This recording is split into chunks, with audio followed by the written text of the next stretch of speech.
ದೇವಲೋಕದವರಿಗೂ ಬಸವಣ್ಣನೇ ದೇವರು, ದೇವಲೋಕದವರಿಗೂ ಬಸವಣ್ಣನೇ ದೇವರು, ಮರ್ತ್ಯಲೋಕದವರಿಗೂ ಬಸವಣ್ಣನೇ ದೇವರು, ಮರ್ತ್ಯಲೋಕದವರಿಗೂ ಬಸವಣ್ಣನೇ ದೇವರು, ನಾಗಲೋಕದವರಿಗೂ ಬಸವಣ್ಣನೇ ದೇವರು, ನಾಗಲೋಕದವರಿಗೂ ಬಸವಣ್ಣನೇ ದೇವರು, ಮೇರುಗಿರಿ ಮಂದರಗಿರಿ ಮೊದಲಾದವೆಲ್ಲವಕ್ಕೂ ಬಸವಣ್ಣನೇ ದೇವರು, ಮೇರುಗಿರಿ ಮಂದರಗಿರಿ ಮೊದಲಾದವೆಲ್ಲವಕ್ಕೂ ಬಸವಣ್ಣನೇ ದೇವರು, ದೇವಲೋಕದವರಿಗೂ ಬಸವಣ್ಣನೇ ದೇವರು.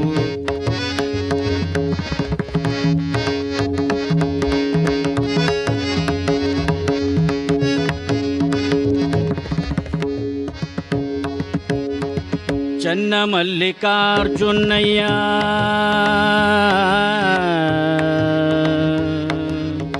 ಚನ್ನಮಲ್ಲಿಕಾರ್ಜುನಯ್ಯ ನಿಮಗೂ ನಮಗೂ, ಚನ್ನಮಲ್ಲಿಕಾರ್ಜುನಯ್ಯ ನಿಮಗೂ ನಮಗೂ, ನಿಮ್ಮ ಶಿವಶರಣರಿಗೂ ಬಸವಣ್ಣನೇ ದೇವರು, ನಿಮ್ಮ ಶಿವಶರಣರಿಗೂ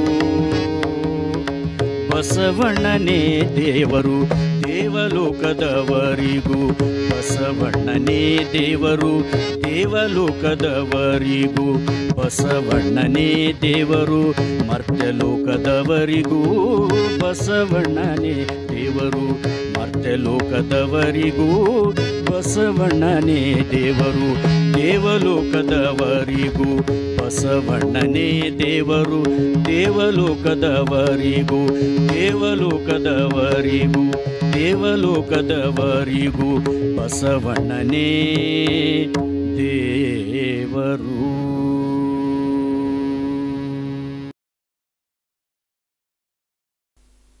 ಓಂ ಶ್ರೀ ಗುರು ಬಸವಲಿಂಗಾಯ ನಮಃ.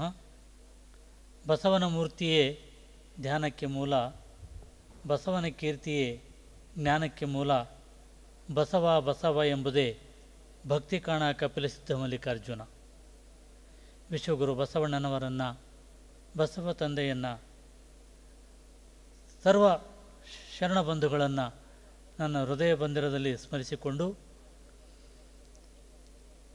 ಬಸವ ಸಮಿತಿ ಬೆಂಗಳೂರು, ಕಲಬುರಗಿ, ಧಾರವಾಡಗಳಿಂದ ಪ್ರಸಾರವಾಗುವ ಈ ಅರಿವಿನ ಮನೆ ಕಾರ್ಯಕ್ರಮದಲ್ಲಿ ಆನ್ಲೈನ್ ಮೇಲೆ ಉಪಸ್ಥಿತರಿರುವ ಎಲ್ಲ ಶರಣ ಬಂಧುಗಳಿಗೆ ನನ್ನ ಶರಣು ಶರಣಾರ್ಥಿಗಳು.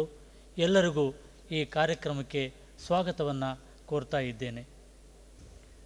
ಬಂಧುಗಳೇ, ಇಂದಿನ ದಿನ ಕಲಬುರಗಿ ಬಸವ ಸಮಿತಿ ವತಿಯಿಂದ 678ನೆಯ ಅರಿವಿನ ಮನೆ ಕಾರ್ಯಕ್ರಮ.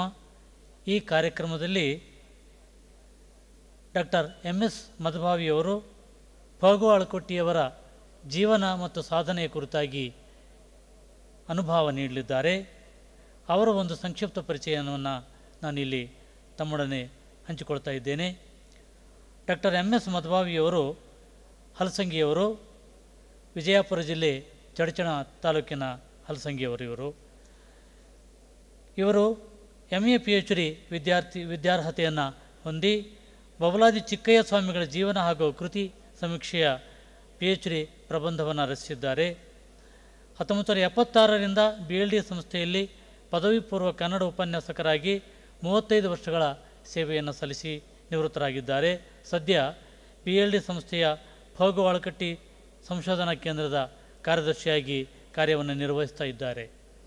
ಇವರ ಪ್ರಕಟಿತ ಗ್ರಂಥಗಳು ಹಾಗೂ ಸಂಪಾದನೆಗಳೆಂದರೆ ಫಗು ಆಳಕಟ್ಟಿ ಸಮಗ್ರ ಸಾಹಿತ್ಯ ಸಂಪುಟ ಸಂಪಾದಕರು, ಬಬಲಾದಿ ಚಿಕ್ಕಯ್ಯ ಸ್ವಾಮಿಗಳ ಕಾಲಜ್ಞಾನ ಪದಗಳು, ಮಧುರ ಚೆನ್ನರ ಶತಮಾನೋತ್ಸವ ಸ್ಮರಣ ಸಂಚಿಕೆ, ಅಖಿಲ ಭಾರತ 79ನೇ ಕನ್ನಡ ಸಾಹಿತ್ಯ ಸಮ್ಮೇಳನ ನೆನಪಿನ ಸಂಚಿಕೆ, ಕಂಚಾಣಿ ಶರಣಪ್ಪನವರ ಅಭಿನಂದನ ಗ್ರಂಥ, ಶ್ರೀ ಬಸಣ್ಣ ಕೋರಿಯವರ ಅಭಿನಂದನ ಗ್ರಂಥ, BLD ಸಂಸ್ಥೆ ಚರಿತ್ರೆ, ಸಾಂಸ್ಥಿಕ ಪ್ರಜ್ಞೆ ಡಾಕ್ಟರ್ MM ಕಲಬುರ್ಗಿ ಕಿರು ಪುಸ್ತಿಕೆ, ಡಾಕ್ಟರ್ MM ಕಲಬುರ್ಗಿ ಸಮಗ್ರ ಸಾಹಿತ್ಯ ಸಂಪುಟ 29ನೇ ಈ ಭಾಗದ ಸಂಪಾದಕರಾಗಿ ಕಾರ್ಯನಿರ್ವಹಿಸಿದ್ದಾರೆ.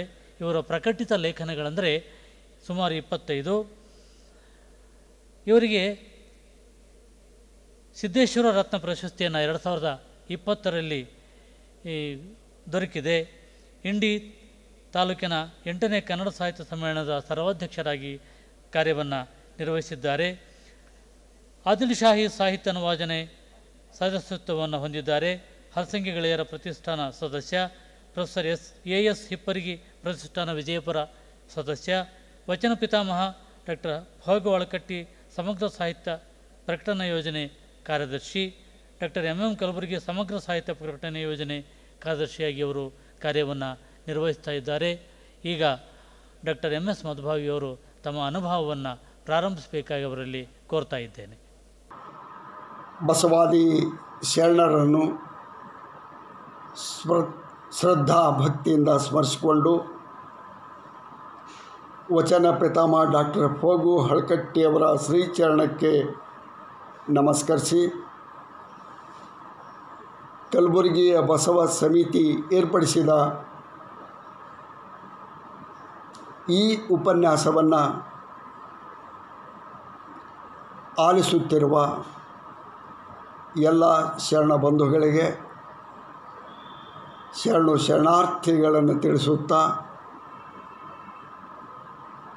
20ನೇ ಶತಮಾನದ ಮಹಾನ್ ಶರಣ ವಚನ ಪಿತಾಮಹ ಡಾಕ್ಟರ್ ಫ.ಗು. ಹಳಕಟ್ಟಿಯವರ ಜೀವನ ಸಾಧನೆಗಳನ್ನು ಕುರಿತು ನಾನಿಲ್ಲಿ ಕೆಲವೊಂದು ಮಾತುಗಳನ್ನು ಹೇಳಬಯಸ್ತೇನೆ.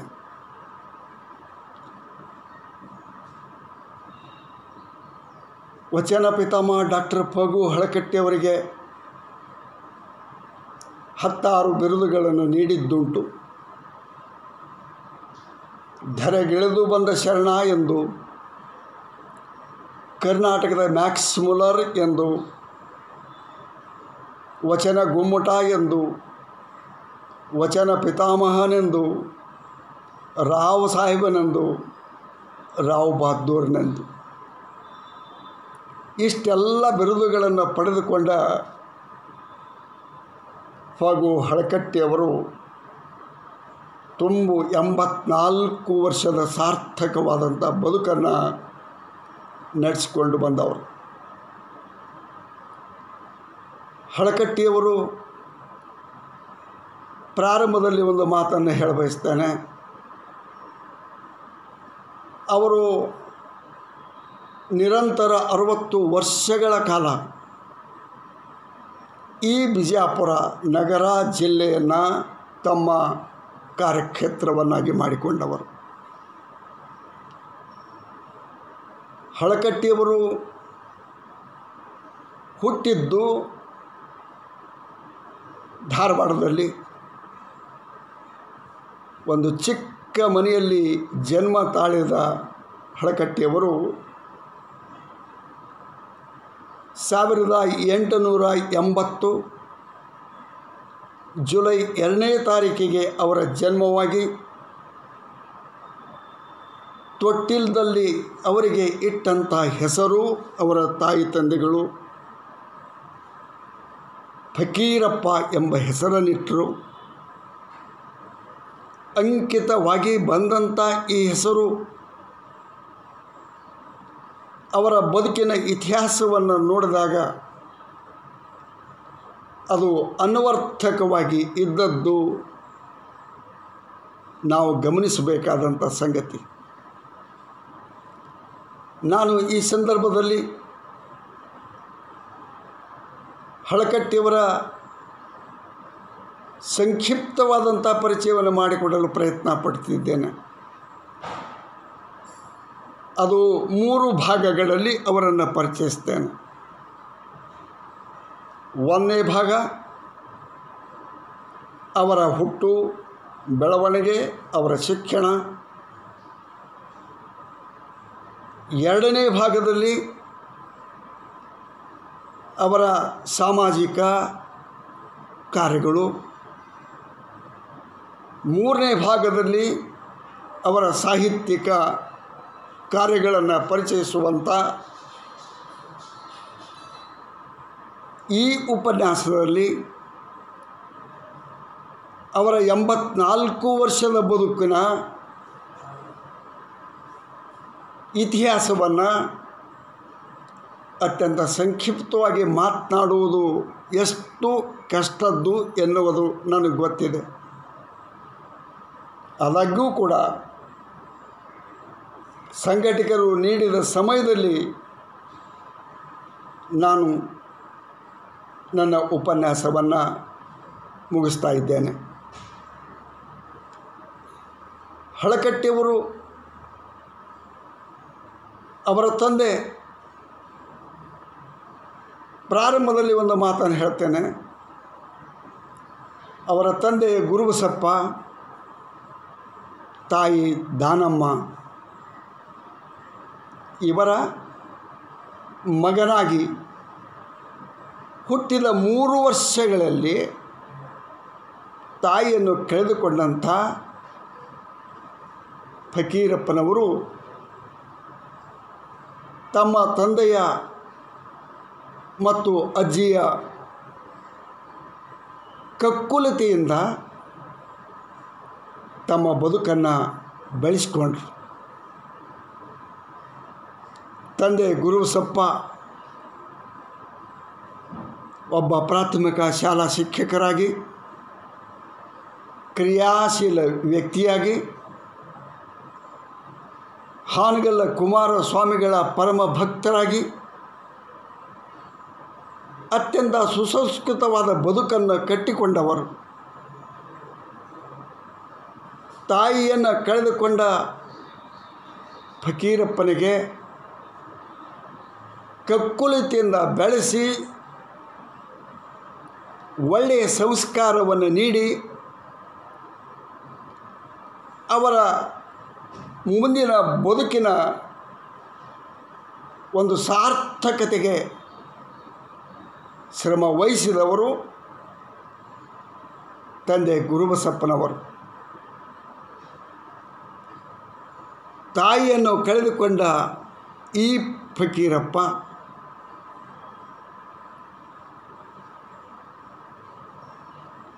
ಇವನನ್ನು ಬೆಳೆಸಬೇಕು, ಒಳ್ಳೆಯ ಸಂಸ್ಕಾರದಿಂದ ಕೂಡಿದ ಶಿಕ್ಷಣವನ್ನು ಕೊಡಬೇಕು, ಸುಸಂಸ್ಕೃತ ವ್ಯಕ್ತಿಯನ್ನಾಗಿ ಮಾಡಬೇಕು ಎನ್ನುವ ಹಂಬಲ ತಂದೆ ಗುರುಬಸಪ್ಪನವರಿಗೆ. ಹೀಗಾಗಿ ಪ್ರಾಥಮಿಕ ಮಾಧ್ಯಮಿಕ ಶಿಕ್ಷಣವನ್ನು ಧಾರವಾಡದಲ್ಲಿಯೇ ಅವರು ಕಲೀಲಿಕ್ಕೆ ಅನುಕೂಲ ಮಾಡಿಕೊಟ್ರು. ಶಾಲೆಯಲ್ಲಿ ಪ್ರತಿನಿತ್ಯ ಅಂದಿನ ಬ್ರಿಟಿಷ್ ಕಾಲದ ವಾತಾವರಣ ಅಲ್ಲಿತ್ತು, ಬ್ರಿಟಿಷರ ಆಳ್ವಿಕೆ ಇತ್ತು. ಧಾರವಾಡ ಕನ್ನಡ ಗಂಡು ಮೆಟ್ಟಿನ ಸ್ಥಳವಾಗಿದ್ದರೂ ಕೂಡ ಸಂಪೂರ್ಣ ಮರಾಠಿಮಯವಾಗಿತ್ತು. ಅಲ್ಲಿ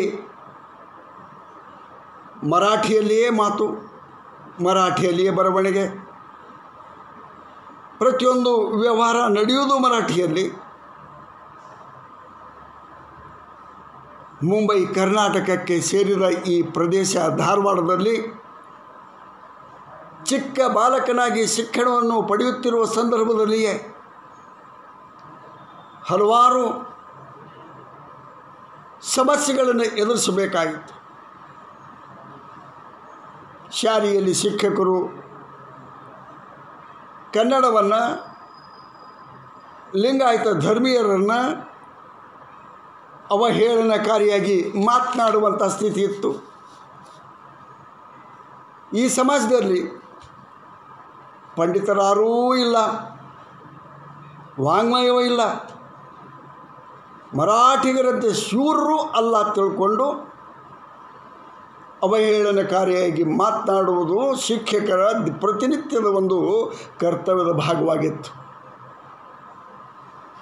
ಚಿಕ್ಕ ಬಾಲಕನಾಗಿರುವ ಫಕೀರಪ್ಪನಿಗೆ ಅವರ ತಲೆಯಲ್ಲಿ ಬಂದದ್ದು ಲಿಂಗಾಯತ ಧರ್ಮದ ಅಸ್ತಿತ್ವವನ್ನು ಅದನ್ನು ಉಳಿಸ್ಕೊಂಡು ಬೆಳೆಸ್ಕೊಳ್ಬೇಕು. ಲಿಂಗಾಯತರ ಧರ್ಮದ ಅಸ್ಮಿತೆಯನ್ನು ಕಾಪಾಡಬೇಕು ಎನ್ನುವ ಒಂದು ಪಣ ಅವರಲ್ಲಿ ಮೂಡಿಕೊಳ್ಳುತ್ತೆ. ಹಾಗೆ ಕನ್ನಡ ಗಂಡು ಮೆಟ್ಟಿನ ಸ್ಥಳವೆನಿಸಿಕೊಂಡಂಥ ಧಾರವಾಡದಲ್ಲಿ ಆಗುತ್ತಿರುವ ಕನ್ನಡಿಗರ ಅಪಮಾನವನ್ನು ಕಣ್ಣಾರೆ ಕಂಡು ಕನ್ನಡಕ್ಕಾಗಿ ಏನಾದರೂ ದುಡಿಯಬೇಕು ಎನ್ನುವ ಹಂಬಲ ಅವರಲ್ಲಿ ಪ್ರಾರಂಭದಲ್ಲಿ ಹುಟ್ಟುಕೊಳ್ಳುತ್ತೆ. ಅಂದಿನ SSCಯಲ್ಲಿ ಅವರು ಮ್ಯಾಟ್ರಿಕ್ಯುಲೇಷನ್ ಪರೀಕ್ಷೆ ಮುಗಿಸ್ಕೊಂಡು ಮುಂದಿನ ಅಭ್ಯಾಸಕ್ಕಾಗಿ ಅವರು ಮುಂಬೈ ಸೇಂಟ್ ಜೇವಿಯರ್ ಕಾಲೇಜಿಗೆ ಸೇರ್ಪಡೆಯಾದರು. ನಿಮಗೆ ಆಶ್ಚರ್ಯ ಆಗ್ಬೋದು, ಅವರು ಪದವಿಯಲ್ಲಿ ಅಭ್ಯಾಸ ಮಾಡಿದ್ದು ಕೆಮಿಸ್ಟ್ರಿ ಮತ್ತು ಫಿಸಿಕ್ಸ್, ರಸಾಯನಶಾಸ್ತ್ರ ಮತ್ತು ಭೌತಶಾಸ್ತ್ರಗಳಲ್ಲಿ ಅಧ್ಯಯನ ಮಾಡಿ ಪದವಿಯನ್ನು ಪಡೆದುಕೊಂಡರು. ಕನ್ನಡವನ್ನು ಕಲಿತು MA ಪದವಿಯನ್ನು ಪಡೆದುಕೊಳ್ಳಬೇಕೆನ್ನುವ ಹಂಬಲ ಪ್ರಾರಂಭದಲ್ಲಿದ್ದರು. MAಕ್ಕೆ ಹೆಸರು ನೋಂದಾಯಿಸಿಕೊಂಡರು, ಅರ್ಧಕ್ಕೆ ನಿಲ್ಲಿಸಿಬಿಟ್ರು. LLB ಅಭ್ಯಾಸ ಮಾಡಿ LLB ಪದವಿಯನ್ನು ಪಡೆದುಕೊಂಡರು. ಅವರ ಬದುಕಿನಲ್ಲಿ ಆಗುವಂಥ ತಿರುವುಗಳನ್ನು ನಾವು ಗಮನಿಸಬೇಕು. ತಂದೆಯ ಸಂಸ್ಕಾರ, ಧಾರವಾಡದಲ್ಲಿ ಶಿಕ್ಷಣ ಕಳೆಯುವಾಗ ಆಗುತ್ತಿರುವ ಕನ್ನಡಿಗರಿಗೆ, ಲಿಂಗಾಯತರಿಗೆ ಆಗುತ್ತಿರುವ ಅವಹೇಳನಕಾರಿ ಮಾತುಗಳು, ಉನ್ನತ ಶಿಕ್ಷಣವನ್ನು ಕಲಿಯುವಾಗ ಕೆಮಿಸ್ಟ್ರಿ ಮತ್ತು ಫಿಸಿಕ್ಸನ್ನು ಅಭ್ಯಾಸ ಮಾಡುವುದು, ಕನ್ನಡ ಕಲಿಯಬೇಕು ತಿಳ್ಕೊಂಡು ಹೆಸರು ಹಚ್ಚಿದವರು LLB ಮುಗಿಸಿದ್ದು, ಇವೆಲ್ಲ ಅವರ ಬದುಕಿನ ತಿರುವುಗಳು. ಯಾವಾಗ LLB ಮುಗೀತು, ಅವರು ಧಾರವಾಡಕ್ಕೆ ಮರಳಿ ಬಂದರು. ಮರಳಿ ಬಂದು ವಕೀಲಿ ವೃತ್ತಿ ಎಲ್ಲಿ ಮಾಡಬೇಕು ಎನ್ನುವ ಆಲೋಚನೆ ಬಂದಾಗ ಅವರಿಗೆ ಹೆಣ್ಣು ಕೊಟ್ಟ ಮಾವ ಬನಹಟ್ಟಿಯ ತಮ್ಮಣ್ಣಪ್ಪ ಚಿಕ್ಕೋಡಿಯವರು ತಮ್ಮ ಮಗಳಾದ ಭಾಗೀರಥಿಯನ್ನು ಕೊಟ್ಟು ಮದುವೆ ಮಾಡಿದರು. ತಮ್ಮಣ್ಣಪ್ಪ ಚಿಕ್ಕೋಡಿಯವರ ಕುಟುಂಬವು ಕೂಡ ರಾಷ್ಟ್ರಕ್ಕಾಗಿ ತಮ್ಮನ್ನು ಸಮರ್ಪಿಸಿಕೊಂಡಂತಹ ಒಂದು, ನಾಡಿಗಾಗಿ ಸಮರ್ಪಿಸಿಕೊಂಡಂಥ ಒಂದು ದೊಡ್ಡ ಮನೆತನ. ಆ ಸಂದರ್ಭದಲ್ಲಿ ಧಾರವಾಡದಲ್ಲಿದ್ದ ಫಕೀರಪ್ಪನವರು ಹೆಣ್ಣು ಕೊಟ್ಟ ಮಾವ ಎನಿಸಿಕೊಂಡ ತಮ್ಮಣ್ಣಪ್ಪನವರಿಗೆ ನಾನು ಮುಂದೆ ವಕೀಲಿ ವೃತ್ತಿ ಎಲ್ಲಿ ಮಾಡಬೇಕು ತಿಳ್ಕೊಂಡು ಕೇಳಿಕೊಂಡಾಗ ಅವರು ಹೇಳಿದರು, ನೋಡು ಫಕೀರಪ್ಪ, ಧಾರವಾಡದಲ್ಲಂತೂ ಈಗಾಗಲೇ ಸಾಕಷ್ಟು ಜನ ವಕೀಲರದಾರ. ವಕೀಲಿ ವೃತ್ತಿ ಮಾಡಲಿಕ್ಕೆ ನೀನು ಬೆಳಗಾವಿಗೆ ಅಥವಾ ವಿಜಯಪುರಕ್ಕೆ ಹೋಗಬೇಕು. ವಿಜಯಪುರದಲ್ಲಂತೂ ವಕೀಲ ವೃತ್ತಿ ಮಾಡುವಂಥ ಜನರ ಸಂಖ್ಯೆ ಕಡಿಮೆ ಅದ, ನಿನ್ನ ವಕೀಲಿ ವೃತ್ತಿ ಅಲ್ಲಿ ನಡೀತದ ಎಂದು ಹೇಳಿ ಕಳಿಸಿದರು. ಬೆಳಗಾವಿ ಹವೆ ಅವರಿಗೆ ತಡೀಲಿಲ್ಲ. ತತ್ಕ್ಷಣ 1904ರಲ್ಲಿ ವಕೀಲಿ ವೃತ್ತಿಗಾಗಿ ಧಾರವಾಡದಿಂದ ವಿಜಯಪುರಕ್ಕೆ ಬಂದರು. ವಿಜಯಪುರಕ್ಕೆ ಬಂದಾಗ 1904ರಲ್ಲಿ ಅವರು ಬಿಜಾಪುರದ ವಾತಾವರಣವನ್ನು ಮೊದಲು ಗಮನಿಸಿದರು. ಅವತ್ತಿನ ಬಿಜಾಪುರ, ಆ ವಿಜಯಪುರದಲ್ಲಿ ಹಳಕಟ್ಟಿಯವರು ಬಂದ ಕಾಲದ ಅವಧಿಯಲ್ಲಿ ಅವರ ಮನಸ್ಸನ್ನು ಕಲಕಿರುವಂಥ ಘಟನೆಗಳು ಸಾಕಷ್ಟಿದ್ದು. ವಿಜಯಪುರ ಹೇಗಿತ್ತು ಅವಾಗಂದರೆ ನಿಮಗೆ ಗೊತ್ತದ, ಒಂದು ಕಾಲಕ್ಕೆ ಬಿಜಾಪುರದ ಜನಸಂಖ್ಯೆ, ನಗರದ ಜನಸಂಖ್ಯೆ 11.5 ಲಕ್ಷ ಜನಸಂಖ್ಯೆ ಇತ್ತು ತಿಳ್ಕೊಂಡು. ಅದರಲ್ಲಿ ಬಹುತೇಕ ಬಹಳಷ್ಟು ಭಾಗ ಜನಸಂಖ್ಯೆ ನಾಶವಾಗಿತ್ತು. ಕೇವಲ 11-11.5 ಸಾವಿರದಷ್ಟು ಜನಸಂಖ್ಯೆ ಮಾತ್ರ ಇತ್ತು. 11.5 ಲಕ್ಷ ಇದ್ದ ಜನಸಂಖ್ಯೆಗೆ ಈ ನಗರ ಈಗ 11.5 ಜನಸಂಖ್ಯೆಗೆ 11,000 ಜನಸಂಖ್ಯೆಗೆ ಇಳಿಬೇಕಾದ್ರೆ ಕಾರಣಗಳು ಇನ್ನೇರಬೇಕು. ಇವತ್ತಿಗೂ ಕೂಡ ವಿಜಯಪುರದಲ್ಲಿ ಮನೆ ಕಟ್ಟಲಿಕ್ಕೆ ಡೆಲಿಯನ್ನು ನೆಲವನ್ನು ಅಗೆದರೆ ಎಲುವುಗಳು, ತಲೆಬುರುಡುಗಳು ಒಂದಾದರೂ ಸಿಗ್ತಾವ ಅನ್ನೋ ಮಾತು ಕೇಳ್ತೇವೆ ನಾವು. ಯಾಕಂದರೆ ಅಷ್ಟು ಯುದ್ಧಗಳನ್ನು ಕಂಡಂಥ ಭೂಮಿ ವಿಜಯಪುರ. ಸಾಕಷ್ಟು ಜನ ಯುದ್ಧದಲ್ಲಿ ಮಡಿದು ಹೋದರು. ನಂತರ ಮಾರಣಾಂತಿಕ ಕಾಯಿಲೆ ಪದೇ ಪದೇ ಇಲ್ಲಿ ಕಾಡಿದ್ದರಿಂದ ಆ ಕಾಯಿಲೆಗೆ ಸಿಕ್ಕು ನರಳಿ ಸತ್ತು ಹೋದವರು ಎಷ್ಟೋ ಜನ. ಮ್ಯಾಲ ಅತ್ಯಂತ ಭೀಕರವಾದಂಥ ಬರಗಾಲ, ಪ್ರತಿ ವರ್ಷ ಬರಗಾಲ ಬೀಳುವಂಥ ಪ್ರದೇಶ. 5 ನದಿಗಳು ಇದ್ದರೂ ಕೂಡ ಬರಗಾಲದ ಬವಣೆ ತಪ್ಪಿದ್ದಲ್ಲ ಬಿಜಾಪುರ ಜಿಲ್ಲೆಗೆ ಅಂದಿನ ಕಾಲದಲ್ಲಿ. ಶೈಕ್ಷಣಿಕವಾಗಿ ಹಿಂದುಳಿದ ಪ್ರದೇಶ, ಮರಾಠಿಮಯವಾಗಿರುವ ಈ ಪ್ರದೇಶದೊಳಗೆ ಹೇಗೆ ಧಾರವಾಡ ಕನ್ನಡ ಗಂಡು ಮೆಟ್ಟಿನ ಸ್ಥಳ ಎನಿಸಿಕೊಂಡಿತ್ತು, ಹಾಗೆ ವಿಜಯಪುರ ಕೂಡ ಈ ಉತ್ತರ ಕರ್ನಾಟಕದಲ್ಲಿ ಕನ್ನಡ ಗಂಡು ಮೆಟ್ಟಿನ ಸ್ಥಳ ಎನಿಸಿಕೊಂಡಿತ್ತು. ಮುಂಬೈ ಕರ್ನಾಟಕಕ್ಕೆ ಸೇರಿದ್ದರಿಂದ ಇಲ್ಲಿನ ದೈನಂದಿನ ವ್ಯವಹಾರಗಳು ನಡೆಯುವುದಲ್ಲ ಮರಾಠಿಯಲ್ಲಿ. ಮರಾಠಿ ಶಾಲೆಗಳ ಕೊರತೆ ಇರಲಿಲ್ಲ,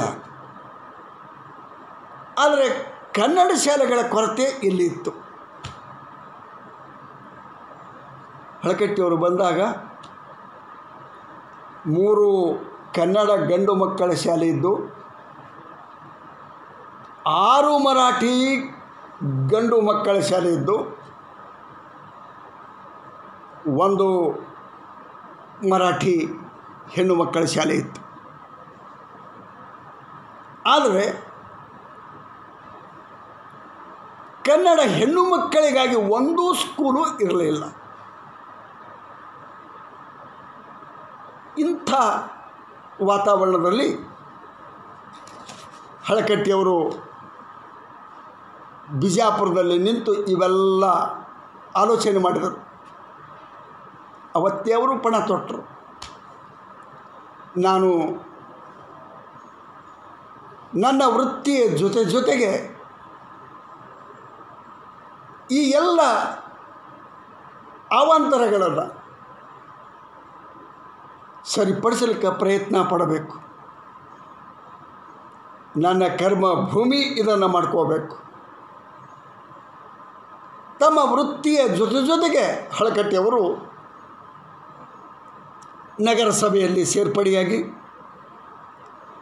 ಕಾರ್ಯನಿರ್ವಾಹಕ ಸಮಿತಿಯ ಅಧ್ಯಕ್ಷರಾಗಿ,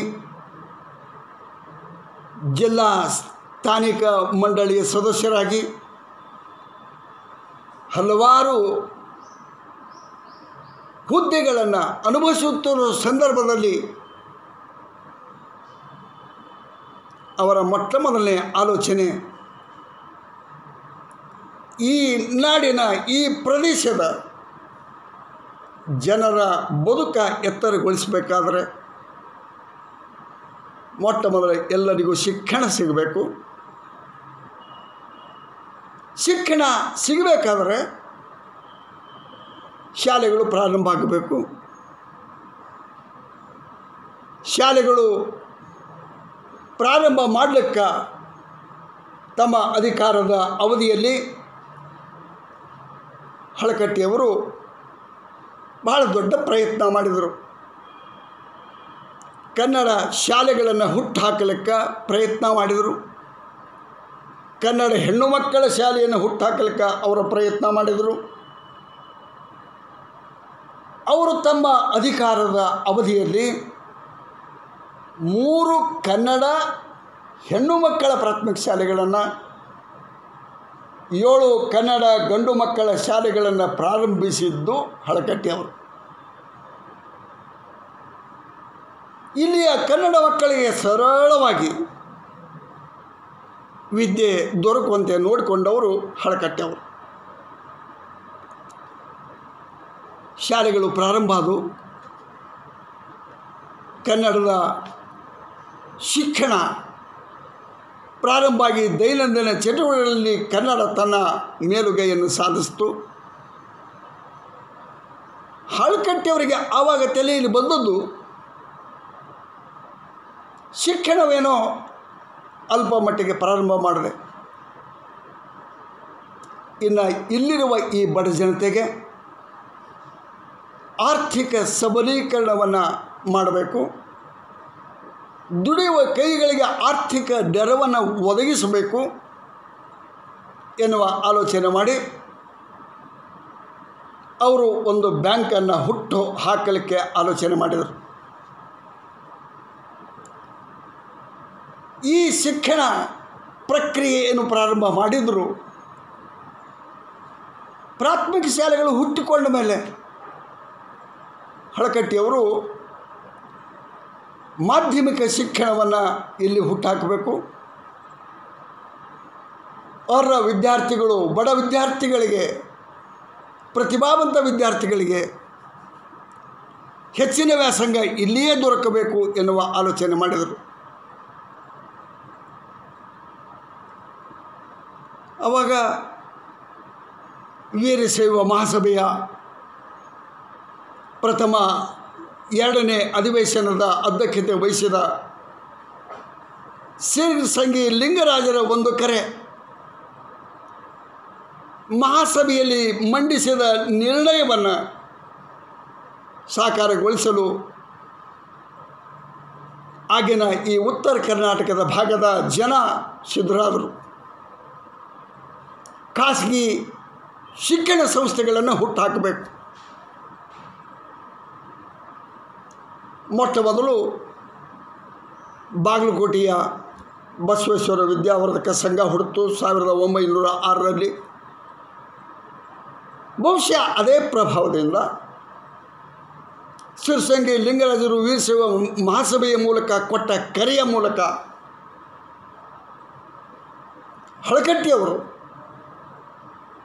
ಹಳಕಟ್ಟಿಯವರಿಗೂ ಮತ್ತು ಹಾನಗಲ್ ಕುಮಾರಸ್ವಾಮಿಗಳಿಗೂ ನಿಕಟವಾದಂಥ ಸಂಬಂಧ ಬೆಳೀತು.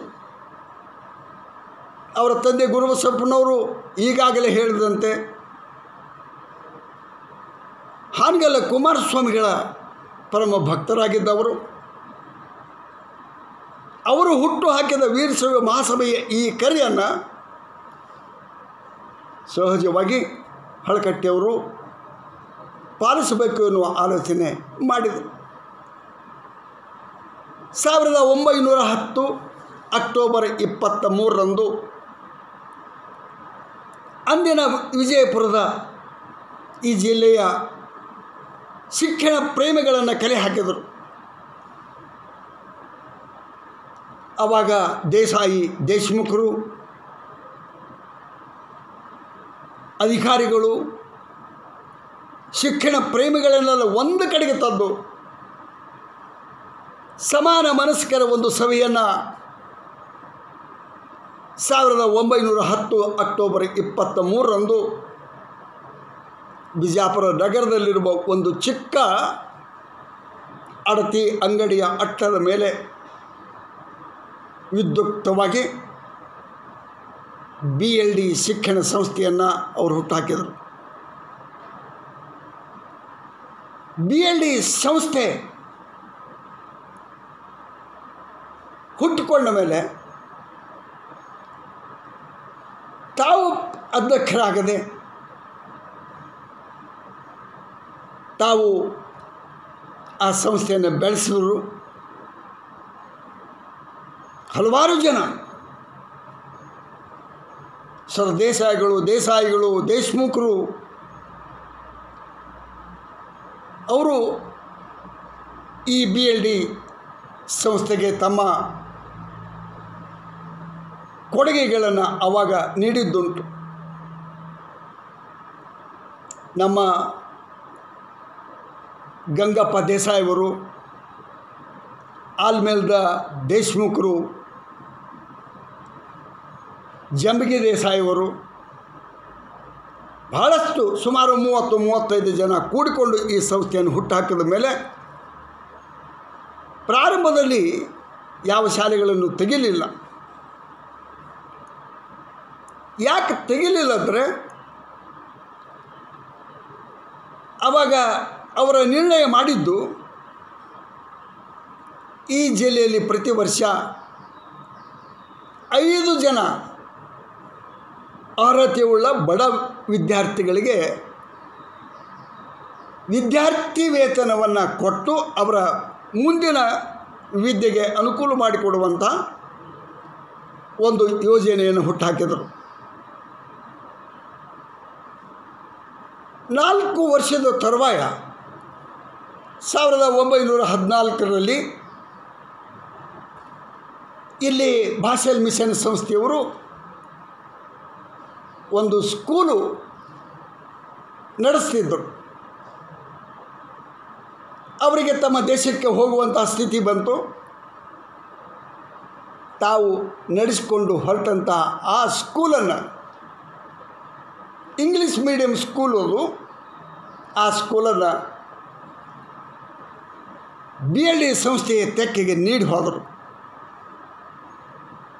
1914ರಲ್ಲಿ ಸ್ಕೂಲು ಪ್ರಾರಂಭ ಆಯಿತು. BLD ಸಂಸ್ಥೆಯ ಮೊಟ್ಟ ಮೊದಲನೇ ಸ್ಕೂಲು ಅದು. 1917ರಲ್ಲಿ ಹಳಕಟ್ಟಿಯವರೊಂದು ಆಲೋಚನೆ ಮಾಡಿದರು. ವಿಜಯಪುರದ ಆರಾಧ್ಯ ದೈವ ಶ್ರೀ ಸಿದ್ದೇಶ್ವರನನ್ನು ನೆನಪಿಸಿಕೊಳ್ಳುವಂತೆ ಈ ಸ್ಕೂಲಿಗೆ ಶ್ರೀ ಸಿದ್ದೇಶ್ವರ ಮಾಧ್ಯಮಿಕ ಶಾಲೆ ಎಂದು ಮರು ನಾಮಕರಣ ಮಾಡಿ BLD ಸಂಸ್ಥೆಯ ಮೊಟ್ಟ ಮೊದಲನೆಯ ಇಲ್ಲಿಯ ಸ್ಥಳೀಯ ಆರಾಧ್ಯ ದೈವವನ್ನು ನೆನಪಿಸಿಕೊಡುವಂಥ ಸ್ಕೂಲ್ ಪ್ರಾರಂಭ ಆಯಿತು. ಅವಾಗೇನೋ 83 ವಿದ್ಯಾರ್ಥಿಗಳಿದ್ದರಂತೆ, 8 ಜನ ಶಿಕ್ಷಕರಿದ್ದರಂತೆ. ಇವತ್ತು ನಾವು ಬಹಳ ಅಭಿಮಾನದಿಂದ ಮಾತನಾಡಬೇಕಾದದ್ದು, ಕೇವಲ 83 ವಿದ್ಯಾರ್ಥಿಗಳು, 8-10 ಜನ ಶಿಕ್ಷಣ ಕಲಿಸುವಂಥ ಶಿಕ್ಷಕರು ಸಿಬ್ಬಂದಿಯನ್ನು ಇಟ್ಕೊಂಡು ಪ್ರಾರಂಭ ಆದಂಥ ಈ ಸಂಸ್ಥೆ ಇವತ್ತು ಸುಮಾರು 4,000 ಸಿಬ್ಬಂದಿ, ಪ್ರತಿನಿತ್ಯ ಸುಮಾರು 25,000 ವಿದ್ಯಾರ್ಥಿಗಳು ಅಧ್ಯಯನ ಮಾಡುವಂಥ ಈ ಸಂಸ್ಥೆಯಲ್ಲಿ ಪ್ರಾಥಮಿಕ ಶಿಕ್ಷಣದಿಂದ LKGಯಿಂದ ಪ್ರಾರಂಭ ಆಗಿ ವೈದ್ಯಕೀಯ PGವರೆಗೆ ಸುಮಾರು 85ಕ್ಕಿಂತ ಹೆಚ್ಚು ವಿವಿಧ ವಿದ್ಯಾಲಯಗಳನ್ನು ಹುಟ್ಟುಹಾಕಿ ಇವತ್ತು ಬೆಳೆದು ನಿಂತಿದೆ. ಹಳಕಟ್ಟಿಯವರು ಸ್ಥಾಪಿಸಿದ ಈ ಶಿಕ್ಷಣ ಸಂಸ್ಥೆಗೆ ಶತಮಾನ ಆಯಿತು. ಶತಮಾನವನ್ನು ಕಂಡು ಸಂಭ್ರಮಿಸಿದ ಸಂಸ್ಥೆ ಇದು. ಇಂದಿಗೆ 112 ವರ್ಷಗಳು ಗತಿಸುವುದು. ಇಷ್ಟೆಲ್ಲ ಶಿಕ್ಷಣಕ್ಕಾಗಿ ತಮ್ಮ ಪಾಲಿನ ಪ್ರಾಂಜಲ ಕೆಲಸವನ್ನು ಮಾಡಿದ ಹಳಕಟ್ಟಿಯವರು ಈಗಾಗಲೇ ಹೇಳಿದಂತೆ ಇಲ್ಲಿಯ ಜನರ ಬದುಕು ಎತ್ತರವಾಗಲಿಕ್ಕೆ ಆರ್ಥಿಕ ಒಂದು ಸಬಲೀಕರಣವಾಗಬೇಕು. ದುಡಿಯುವ ಕೈಗಳಿಗೆ ಆರ್ಥಿಕತೆಯ ಶಕ್ತಿ ಕೊಡಬೇಕು ಎನ್ನುವ ಉದ್ದೇಶ ಇಟ್ಟುಕೊಂಡು 1912ರಂದು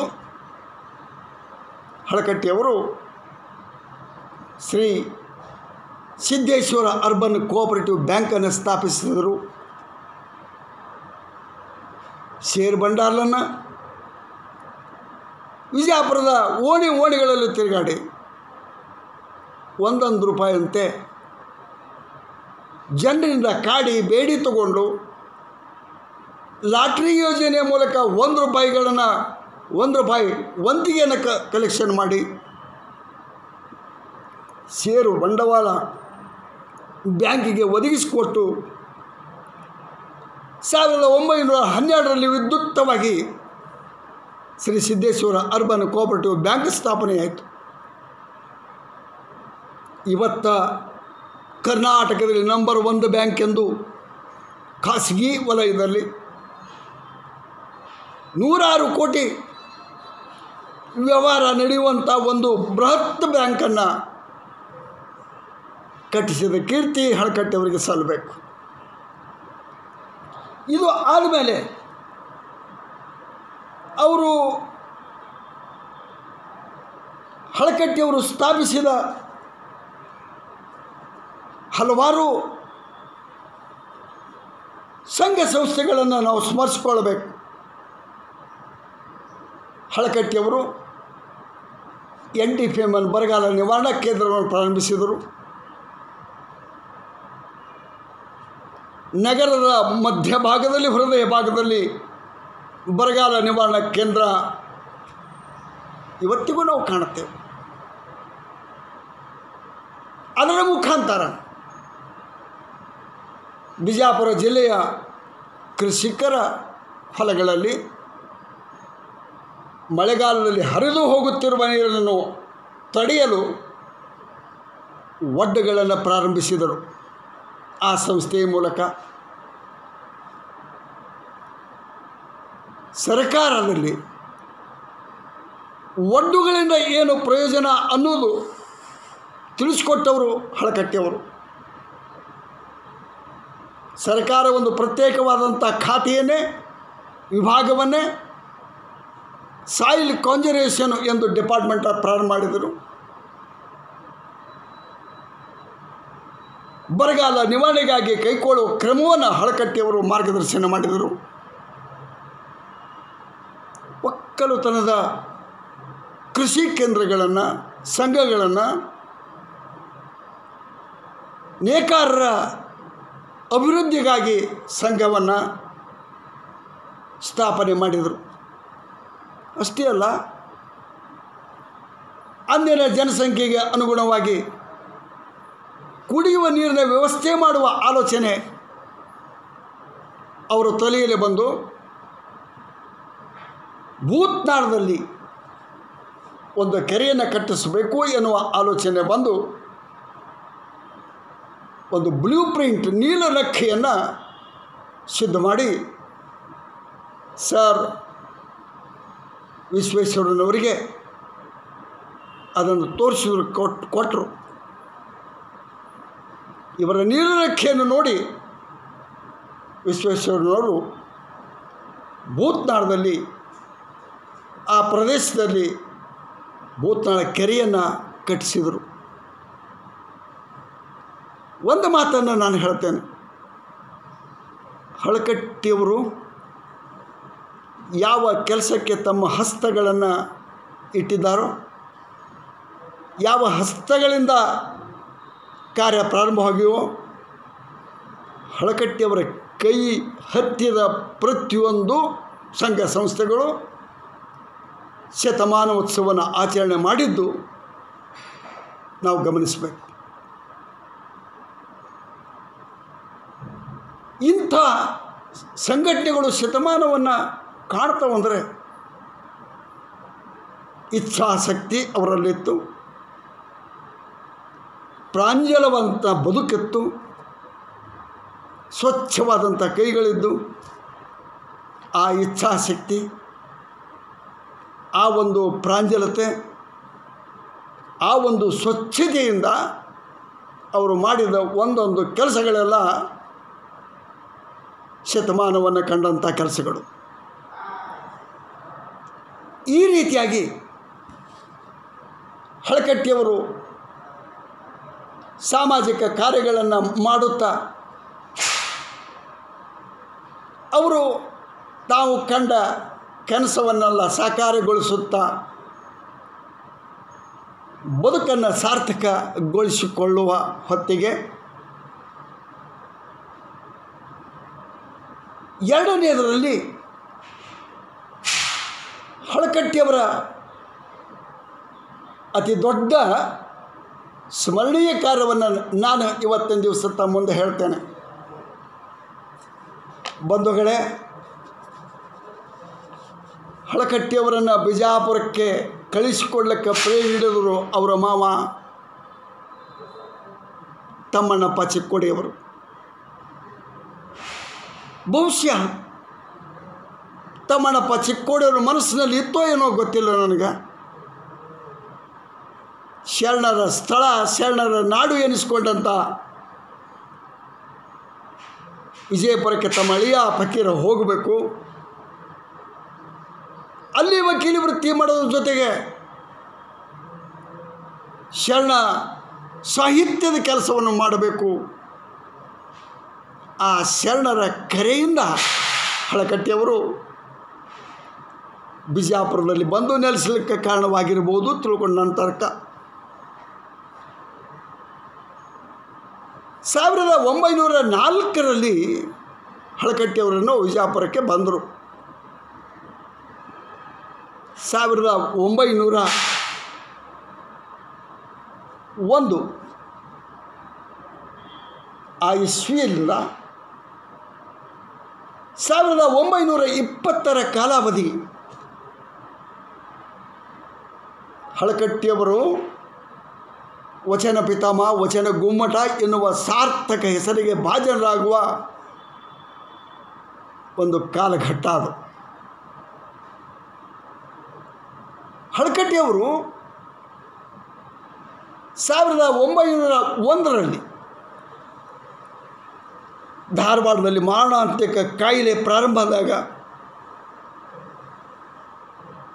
ಅವರು ತಮ್ಮ ಮಾವನ ಮನೆಗೆ ಬನಹಟ್ಟಿಗೆ ಬಂದಿದ್ದರು. ಬನಹಟ್ಟಿಯ ಸಮೀಪದಲ್ಲಿಯೇ ಹಾಲಭಾವಿ,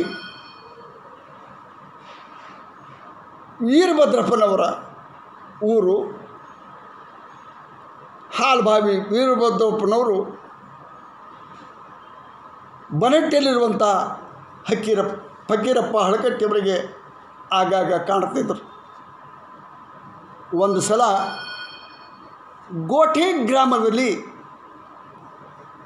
ಹಾಲಭಾವಿಯವರು ಊರದು. ಆ ಊರಿನ ಒಬ್ಬರ ಮನೆಯಲ್ಲಿರುವ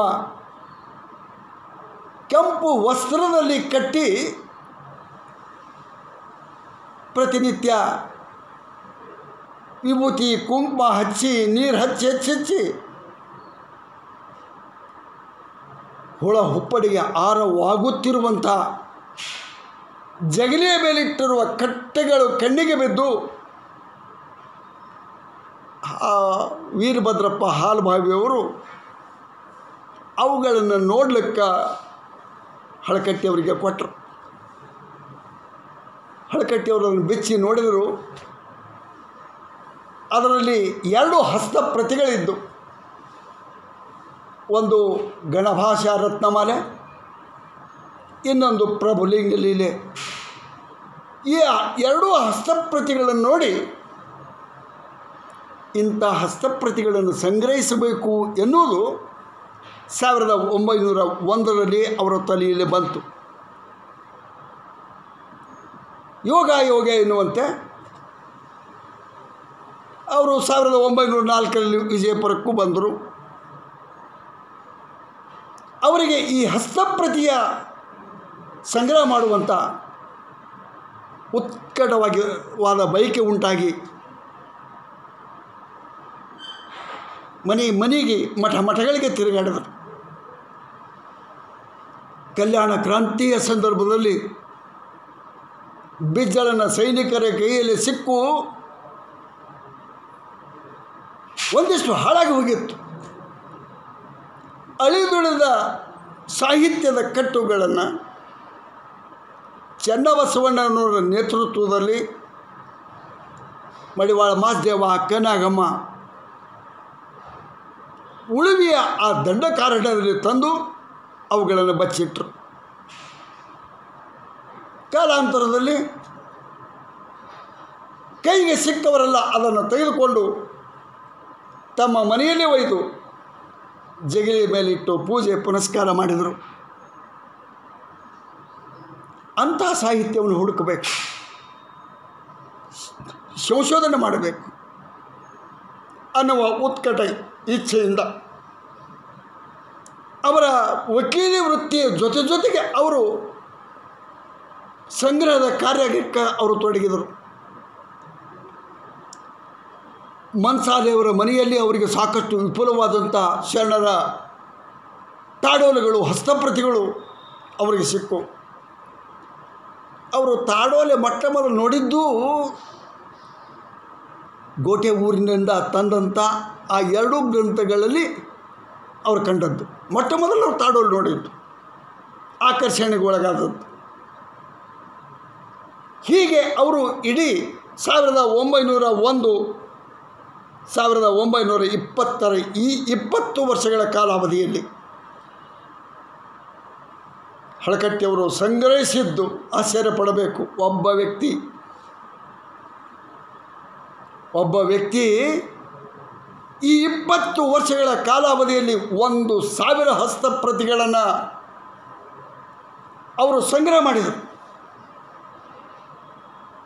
ಮನೆಯಲ್ಲಿ ತಂದಿಟ್ಟರು. ಅವುಗಳನ್ನು ಅಧ್ಯಯನ ಮಾಡಿದರು, ಪರಿಷ್ಕರಣೆ ಮಾಡಿದರು, ಪಾಠಾಂತರಗಳ ಕಣ್ಣ ಮುಂದೆ ಇಟ್ಕೊಂಡು ಅವಕ್ಕೊಂದು ವ್ಯವಸ್ಥಿತವಾದ ಪುಸ್ತಕದ ರೂಪ ಕೊಡಬೇಕೆನ್ನುವ ಆಲೋಚನೆ ಮಾಡಿದರು. ಹೀಗಾಗಿ ಅವರು ಆ ಹಸ್ತಪ್ರತಿಗಳಲ್ಲಿ ವಚನಶಾಸ್ತ್ರ ಸಾರ ಭಾಗ 1 ಸಿದ್ಧಪಡಿಸಿ, ಇದು ಜನಸಾಮಾನ್ಯರಿಗೆ ಶರಣ ಸಾಹಿತ್ಯ ಮುಟ್ಟಬೇಕು ಅನ್ನುವ ಆಲೋಚನೆ ಇತ್ತವರಿಗೆ. ಇದು ಪ್ರಕಟ ಆಗಬೇಕು.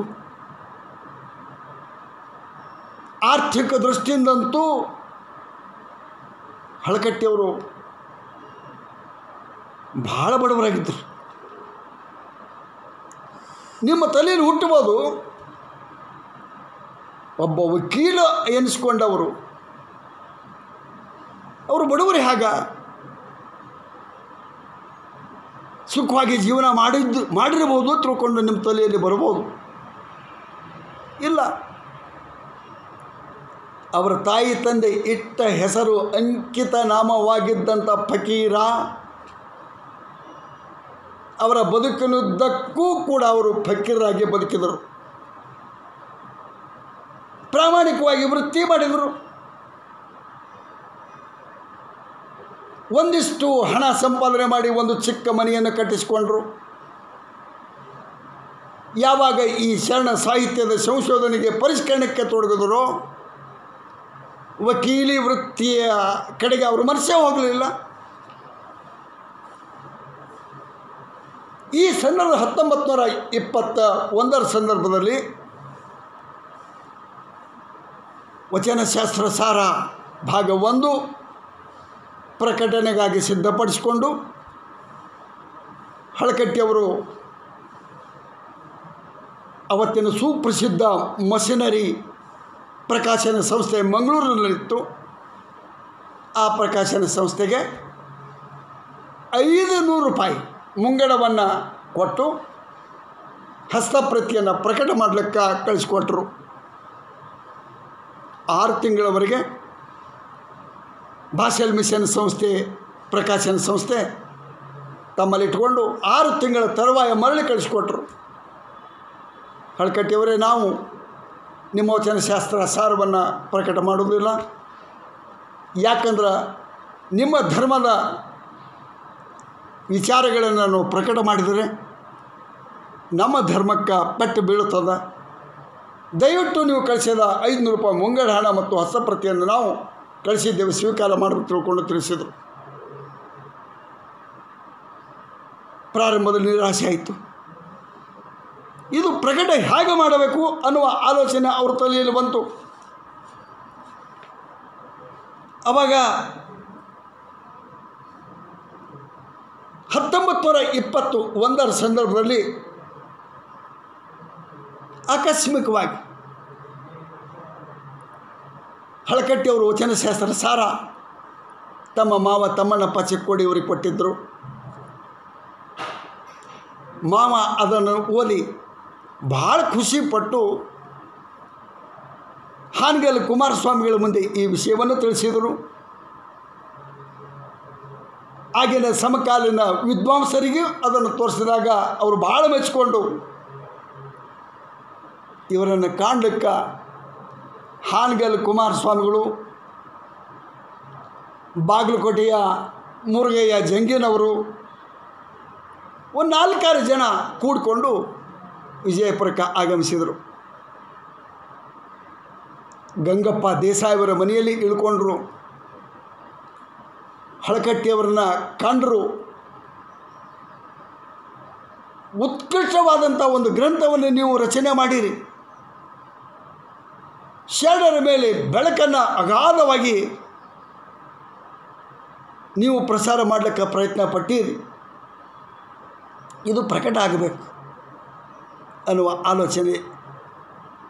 ಹೀಗಾಗಿ 1923ರಲ್ಲಿ ಚೌಗ್ಲೆ ಪ್ರೆಸ್ಸಿನಿಂದ ವಚನಶಾಸ್ತ್ರ ಸಾರ ಪ್ರಕಟ ಆಯಿತು. ಆಗಿನ ಜನ ಕೊಡಗು ದೊರೆಗಳವರು. ಗಂಗಪ್ಪ ದೇಸಾಯಿಯವರು ಭಾಷೆಲ್ ಮಿಷನ್ ಸಂಸ್ಥೆಗೆ ಹಳಕಟ್ಟಿಯವರು ಪುಸ್ತಕ ಕಳಿಸ್ಕೊಡುವಾಗ 500 ರೂಪಾಯಿ ಮುಂಗಡವಾಗಿ ಕೊಟ್ಟವರೇ ಗಂಗಪ್ಪ ದೇಸಾಯಿಯವರು ತಿಳ್ಕೊಂಡು ಇತ್ತೀಚಿನ ದಿನಗಳಲ್ಲಿ ನನಗೆ ಗೊತ್ತಾಯಿತು. ಆ ವಚನಶಾಸ್ತ್ರ ಸಾರದ ಪ್ರಚಾರ ಎಲ್ಲ ಕಡೆಗೆ ಆಯಿತು. ಆರ್ ನರಸಿಂಹಾಚಾರ್ಯರಿಂದ ಹಿಡ್ಕೊಂಡು ಹಲವಾರು ಜನ ಅವತ್ತಿನ ಪಂಡಿತರು ಹಳಕಟ್ಟಿಯವರ ಸಂಗ್ರಹದ ಈ ಕಾರ್ಯಕ್ಕೆ ಮೆಚ್ಚುಗೆಯನ್ನು ಸೂಚಿಸಿದರು. ತಮಗೆ ಗೊತ್ತದ, ಆರ್ ನರಸಿಂಹಾಚಾರ್ಯರು ಕವಿಚರಿತೆಗಳನ್ನು ಬರೆದವರು. 1898ರಲ್ಲಿ ಪ್ರಥಮ ಸಂಪುಟ ಪ್ರಕಟವಾಗಿತ್ತು. ಆ ಸಂಪುಟದಲ್ಲಿ 45 ವಚನಕಾರರು ಮಾತ್ರ ಬೆಳಕಿಗೆ ಬಂದಿದ್ದರು. ಆದರೆ ಹಳಕಟ್ಟಿಯವರ ಪ್ರಯತ್ನದಿಂದ ನೀವೆಲ್ಲರೂ ಗಮನಿಸಲೇಬೇಕಾದಂಥದ್ದು,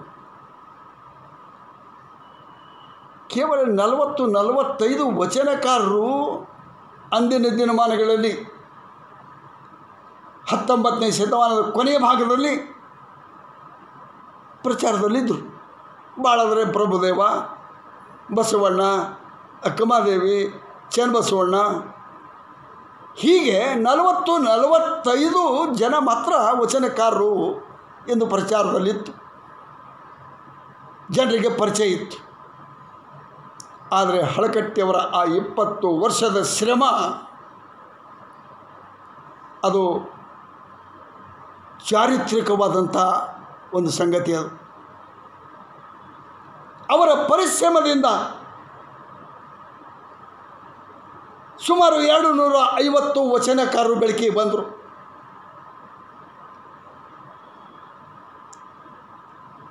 ,213 ವಚನಕಾರರನ್ನು ಅವರ ಹೆಸರುಗಳನ್ನು 130 ವಚನಕಾರರ ವಚನಗಳನ್ನು ಬೆಳಕಿಗೆ ತಂದವರೇ ಹಳಕಟ್ಟಿಯವರು. ಒಬ್ಬ ವ್ಯಕ್ತಿಯಲ್ಲ, ಒಂದು ಮಹಾನ್ ಸಂಸ್ಥೆ. ಒಂದು ಸಂಸ್ಥೆ ಮಾಡಬೇಕಾದ ಕೆಲಸ ಒಬ್ಬ ವ್ಯಕ್ತಿಯಾಗಿ ಮಾಡಿ ತೋರಿಸಿದ್ದು ನಾವು ಸದಾ ನೆನಪಿನಲ್ಲಿಡಬೇಕು. ಒಂದು ವೇಳೆ ಈ ಕೆಲಸ ಹಳಕಟ್ಟಿಯವರು ಅಂದು ಮಾಡಿರದಿದ್ದರೆ ಅವ್ರಿಗಿಂತ ಮೊದಲು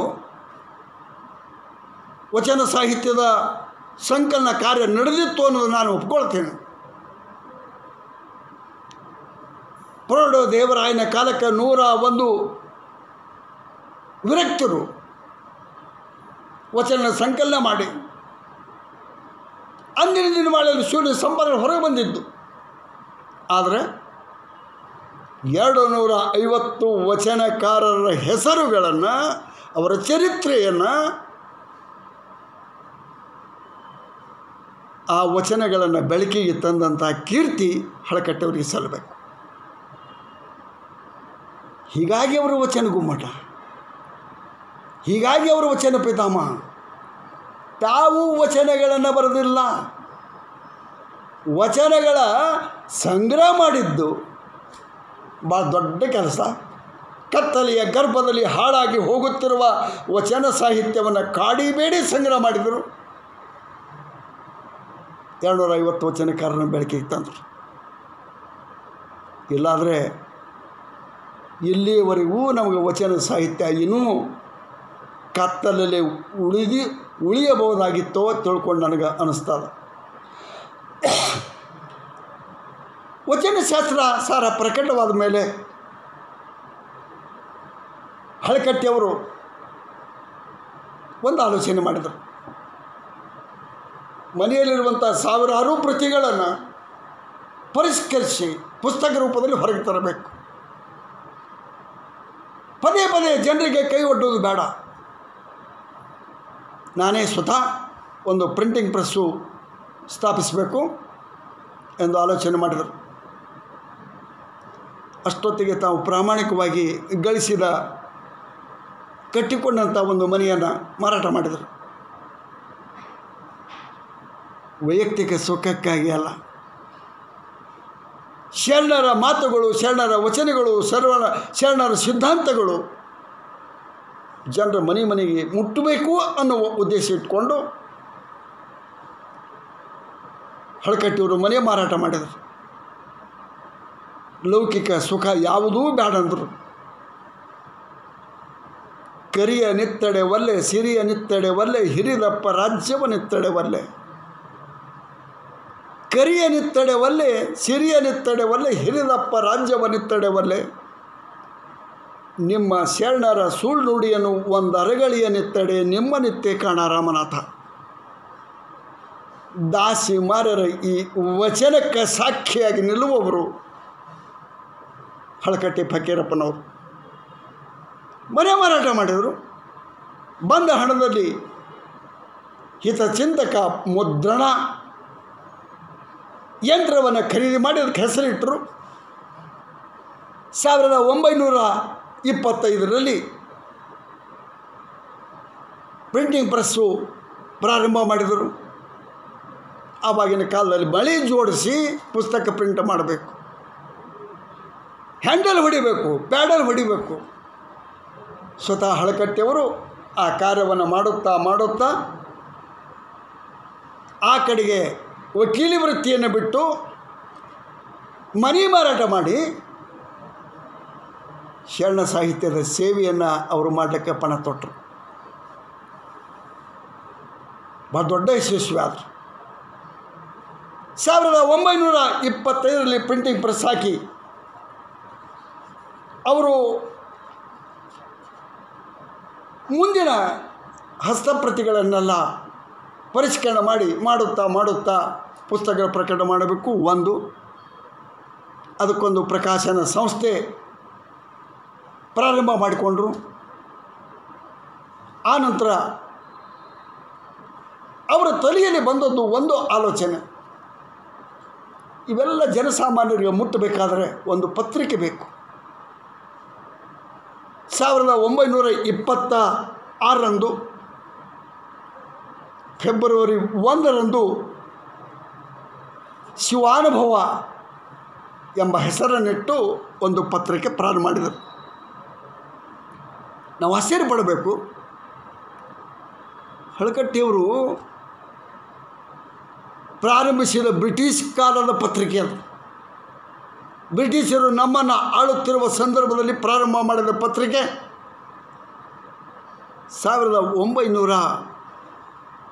1961 ನಿರಂತರವಾಗಿ ಆ ಪತ್ರಿಕೆ ಹೊರಗೆ ಬಂತು. ಅದು ಮಾಸ ಪತ್ರಿಕೆ ಆಗಿರ್ಬೋದು, ತ್ರೈಮಾಸಿಕ ಆಗಿರ್ಬೋದು, 2 ತಿಂಗಳಿಗೊಮ್ಮೆ ಆಗ್ಬೋದು. ಒಟ್ಟಿಗೆ ಪತ್ರಿಕೆಯನ್ನು 35 ವರ್ಷ ನಿರಂತರವಾಗಿ ನಡೆಸಿಕೊಂಡು ಬಂದದ್ದು. ಸ್ವಾತಂತ್ರ್ಯ ಪೂರ್ವದಲ್ಲೇ ಪ್ರಾರಂಭ ಮಾಡಿದ ಆ ಪತ್ರಿಕೆ ಸಣ್ಣ ಕೆಲಸ ಅಲ್ಲ. ಆ ಪತ್ರಿಕೆ ಒಳಗೆ ಅವರು ವಚನ ಸಾಹಿತ್ಯದ ಪರಿಷ್ಕರಣೆ ಮಾಡಿದ ಗ್ರಂಥಗಳನ್ನು ಕೆಲವೊಂದು ಧಾರಾವಾಹಿ ರೂಪದಲ್ಲಿ ಪ್ರಕಟ ಮಾಡಿದರು. ಆಮೇಲೆ ಶರಣ ಸಾಹಿತ್ಯದ ಮೇಲೆ ಬೆಳಕು ಚೆಲ್ಲುವಂಥ ಸಾಕಷ್ಟು ವಚನಗಳನ್ನು ವಚನಕಾರರ ಚರಿತ್ರೆ ಹಿನ್ನೆಲೆ ಇಟ್ಕೊಂಡು ಶರಣ ಸಾಹಿತ್ಯದ ಸಿದ್ಧಾಂತ, ಅಷ್ಟಾವರಣ, ಷಟ್ಸ್ಥಲ, ಪಂಚಾಚಾರ ಇವುಗಳ ಬಗ್ಗೆ ಅವರು ಬರೆಯುತ್ತಾ ಹೋದರು. ಆನಂತರ ಅದಕ್ಕಿಂತ ಮೊದಲು ಅವರು ಒಂದು ದೊಡ್ಡ ಕೆಲಸ ಮಾಡಿದರು. ಅದು 1905 ಬಸವೇಶ್ವರರ ವಚನಗಳನ್ನು ಅನುವಾದಿಸಿ ಇಂಡಿಯನ್ ಎಂಟಿಕ್ವರಿಯಲ್ಲಿ ಪ್ರಕಟ ಮಾಡಿದರು. ಭಾಳ ದೊಡ್ಡ ಕೆಲಸ ಅದು. ಅನುವಾದ ಸಾಹಿತ್ಯಕ್ಕೆ ದೊಡ್ಡ ಕೊಡುಗೆಯನ್ನು ನೀಡಿದಂಥ ಕೆಲಸ ಅದು, ಆ ಪ್ರಕಟಣಾ ಕೆಲಸ. ಸಾಮಾನ್ಯ ಜನರು ವಚನಕಾರರು ಬಳಸಿದ ಶಬ್ದಗಳನ್ನು, ತಾತ್ವಿಕ ಶಬ್ದಗಳನ್ನು ಅರ್ಥೈಸಿಕೊಳ್ಳಲು ಸಾಧ್ಯವಾಗದ ಸಂದರ್ಭದಲ್ಲಿ ಶಿವಾನುಭವ ಶಬ್ದಕೋಶವನ್ನು ಕೂಡ ಅವರು ಪ್ರಕಟ ಮಾಡಿದರು. ವೀರಶೈವ ಧರ್ಮ ಗ್ರಂಥ ಪ್ರಕಾಶನ ಸಂಘವನ್ನು ಅವರು ಕಟ್ಕೊಂಡ್ರು. ಉದಾಹರಣೆಗಾಗಿ ಅವರು ಪ್ರಕಟಿಸಿದ ಕೃತಿಗಳು ಬಸವೇಶ್ವರ ವಚನಗಳನ್ನು ಪ್ರಕಟ ಮಾಡಿದರು. ಬಸವೇಶ್ವರರ ಚರಿತ್ರೆಯನ್ನು ಜನಸಾಮಾನ್ಯರು ತಿಳ್ಕೊಂಡು ಸಂಶೋಧನಾತ್ಮಕವಾಗಿ ಸುಮಾರು 30 ಸಂಚಿಕೆಗಳಲ್ಲಿ ಬಸವಣ್ಣವರ ಚರಿತ್ರೆಯನ್ನು ಬರೆದಿಟ್ಟಂಥ ಕೀರ್ತಿ ಹಳಕಟ್ಟವರು ಸಲ್ಲಬೇಕು. ಹಾಗೆ ಬಸವಣ್ಣವರ ವಚನಗಳು, ಪ್ರಭುದೇವರ ವಚನಗಳು, ಆನಂತರ ಚನ್ನಬಸವೇಶ್ವರ ವಚನಗಳು, ಸಿದ್ದರಾಮೇಶ್ವರ ವಚನಗಳು, ಅಂಬಿಗರ ಚೌಡಯ್ಯನ ವಚನಗಳು, ಗೂಳೂರು ಸಿದ್ಧ ವೀರಣ್ಣೊಡೆಯರು ಬರೆದಂಥ ಶೂನ್ಯ ಸಂಪಾದನೆಯನ್ನು ಪ್ರಕಟ ಮಾಡಿದರು. ಸ್ವರವಚನಗಳನ್ನು ಆ ಪತ್ರಿಕೆಯ ಮುಖಾಂತರ ಧಾರಾವಾಹಿ ಪ್ರಕಟಿಸಿದ್ದು. ಹಾನಗಲ್ಲ ಕುಮಾರಸ್ವಾಮಿಗಳು ಬರೆದ ಹಾಡುಗಳನ್ನು ಪ್ರಕಟ ಮಾಡಿದರು. ಸಿದ್ಧಲಿಂಗೇಶ್ವರ ಏಕೋತ್ತರ ಕ್ಷೇತ್ರಸ್ಥಳ, ಮೈಲಾರ ಬಸಪ್ಪನವರ ಶಿವಾನುಭವ ದರ್ಪಣ, ಟೀಕಾ ಸಾಹಿತ್ಯ, ಹೀಗೆಲ್ಲವನ್ನು ಸಂಗ್ರಹಿಸಿ ಅವರ ಹೆಸರಿನಿಂದ, ಹಾನಗಲ್ ಕುಮಾರಸ್ವಾಮಿಗಳ ಹೆಸರಿನಿಂದ, ಆಮೇಲೆ ಅದನ್ನು ಯಾರ್ಯಾರು ಸಿದ್ಧ ಮಾಡಿದ್ರೋ ಅವರವ್ರ ಹೆಸರಿನಿಂದ ಅಂದಿನ ಸುಪ್ರಸಿದ್ಧ ವಿದ್ವಾಂಸರಿಂದ ಲೇಖನಗಳು ಅಲ್ಲಿ ಪ್ರಕಟ ಆದವು. ಅವತ್ತಿನ ಅವರ ಸಮಕಾಲೀನರಲ್ಲಿ ಇರುವಂಥ ಶರಣ ಸಾಹಿತಿಗಳು, ವಿದ್ವಾನ್ಮಣಿಗಳು ಬರೆದಂಥ ಲೇಖನಗಳನ್ನು ಕೂಡ ಅಲ್ಲಿ ಪ್ರಕಟ ಮಾಡಿದರು. ಇನ್ನೊಂದು ವಿಶೇಷ, ಹರಿಹರನ ರಗಳೆಗಳ 8 ಭಾಗ ಇದು ನಾವು ಸ್ಮರಿಸ್ಕೊಳ್ಬೇಕು. 124 ರಗಳೆಗಳನ್ನು 8 ಭಾಗಗಳಲ್ಲಿ ಪ್ರಕಟ ಮಾಡಿದ್ದು ಸಣ್ಣ ಕೆಲಸ ಅಲ್ಲ. ಜೊತೆಗೆ ವೀರಶೈವ ರಗಳೆ, ತೋಂಟದ ರಗಳೆ, ಗುರುಬಸವನ ಅವಧೂತ ಗೀತ, ಹಳ್ಳಯ್ಯನ ತ್ರಿಪದಿ, ಗುಡ್ಡಮ್ಮಯ್ಯ ಚರಿತ್ರೆ, ನಿರಂಜನ ವಂಶರತ್ನಾಕರ, ಮಾಟದಾರರ ಕೃಷಿಜ್ಞಾನ ಪ್ರದೀಪಿಕೆ ಇಂಥ ಅಮೂಲ್ಯವಾದಂಥ ಗ್ರಂಥಗಳನ್ನು ತಮ್ಮ ಮುದ್ರಣದಲ್ಲಿ ಪ್ರಕಟ ಮಾಡಿದರು. ಇದು ಸ್ವಲ್ಪ ನಾನು ವಿವರವಾಗಿ ಮಾತನಾಡಲೇಬೇಕು. ಸಣ್ಣ ಚರಿತ್ರೆಗಳು ಹಳಕಟ್ಟಿಯವರು ಈ ನಾಡಿಗೆ ಕೊಟ್ಟಂಥ ಭಾಳ ದೊಡ್ಡ ಕಾಣಿಕೆ. 4 ಭಾಗಗಳಲ್ಲಿ 1, 2, 3 ಈ 4 ಭಾಗಗಳಲ್ಲಿ 4 ಕೃತಿಗಳನ್ನು ಹಳಕಟ್ಟಿಯವರು ಪ್ರಕಟ ಮಾಡಿದರು. ಈ 4 ಕೃತಿಗಳಲ್ಲಿ ಶರಣರ ಚರಿತ್ರೆ ಅದ. ಸುಮಾರು 143 ಶರಣರ ಚರಿತ್ರೆ ಬರೆದಿಟ್ಟಿದ್ದಾರೆ, ಪ್ರಕಟ ಮಾಡ್ಯಾರ. ಆಮೇಲೆ ಇನ್ನೊಂದು ವಿಶೇಷ, ಶಿವಶರಣೆಯರ ಸುಮಾರು 45 ಶಿವಶರಣರ ಚರಿತ್ರೆಯನ್ನು ಪ್ರಕಟ ಮಾಡ್ಯಾರ. ಇನ್ನೂ ಒಂದು ವಿಶೇಷ, ಬ್ರಾಹ್ಮಣ ಶಿವಶರಣರ 35 ಶರಣರ ಚರಿತ್ರೆಗಳನ್ನು ಅವರು ಬರೆದು ಪ್ರಕಟ ಮಾಡ್ಯಾರ. ಇಂಥದ್ದೆಲ್ಲ ಮಾಡೋದ್ರ ಜೊತೆಗೆ ಬಸವಣ್ಣವರ ವಚನಗಳು ಸಾಮಾನ್ಯ ಜನರಿಗೆ ತಿಳಿಯುವಂತೆ ಬಸವಣ್ಣನವರ ಹೊಸ ಪದ್ಧತಿಯ ಬಸವಣ್ಣವರ ವಚನಗಳನ್ನು ಅವರು ಪ್ರಕಟಗೊಳಿಸುವುದುಂಟು. ಅಕ್ಕಮಹಾದೇವಿಯ ವಚನಗಳು, ನೀಲಾಂಬಿಕೆಯ ವಚನಗಳು, ನಾಗಮ್ಮನ ವಚನಗಳು, ಹೀಗೆ ಶರಣರ ವಚನಗಳನ್ನು ಕೂಡ ಪ್ರಕಟ ಮಾಡಿದ್ದುಂಟು. ಅದರ ಜೊತೆಗೆ ಅಂದಿನ ಕಾಲದ, ಅವರ ಹಿಂದಿನ ಕಾಲದ ಆಗಿ ಹೋದಂಥ ವ್ಯಕ್ತಿಗಳ, ಸುಪ್ರಸಿದ್ಧ ವ್ಯಕ್ತಿಗಳ, ಅದರಲ್ಲಿ ಸಾಧ್ವಿ ಅರಸರ ಚರಿತ್ರೆ, ಈ ನಾಡು ಕಂಡಂಥ ಅಪರೂಪದ ನಾಯಕರ ಚರಿತ್ರೆಗಳನ್ನು, ಅರಸುಮನೆತನದ ಚರಿತ್ರೆಗಳನ್ನು, ಸಾಮಂತರ ಇತಿಹಾಸವನ್ನು ಅಲ್ಲಿ ಪ್ರಕಟ ಮಾಡಿದರು. ಬಂತಾಳ ಶಿವಗಳು, ಶಂಭುಲಿಂಗ ಶಾಸ್ತ್ರಿಗಳು, ಸರ್ಪಭೂಷಣ ಮಠದ ಶ್ರೀ ಮಹಾದೇವ ಸ್ವಾಮಿಗಳು, ಕಲ್ಯಾಣಪ್ಪ ಬ್ಯಾಳಿ ಅಂಥವರು ಬರೆದಂಥ ಲೇಖನಗಳನ್ನು ಪ್ರಕಟಗೊಳಿಸುತ್ತಾ ಹೋದರು. ಅದರ ಜೊತೆಗೆ ಅಮರ ಗಣಾಧೀಶ್ವರರ ಚರಿತ್ರೆ, 770 ಅಮರ ಗಣಾಧೀಶ್ವರರು ಈಗ ನಮ್ಮ ಹಳಕಟ್ಟಿ ಕೇಂದ್ರದ ಹಿಂಬದಿಯಲ್ಲಿ ಕಟ್ಟಿದಂಥ ಒಂದು ಸ್ಮಾರಕ ಕಟ್ಟಡ. ಅದು 770 ಅಮರ ಗಣಾಧೀಶ್ವರರ ಕಟ್ಟಡ ಕಟ್ಟಿ ಅದರ ಪೂಜಾ ಸಮಾರಂಭ ನಡೆಯುವಾಗ ಹಳಕಟ್ಟಿಯವರು ಅಮರ ಗಣಾಧೀಶ್ವರರ 770 ಅಮರ ಗಣಾಧೀಶ್ವರ ಚರಿತ್ರೆಯನ್ನು ಬರೆದಿಟ್ಟರು. ಕನ್ನಡ ನಾಡು ಕಂಡಂಥ ಅಪರೂಪದ ಕನ್ನಡ ಅಭಿಮಾನಿ,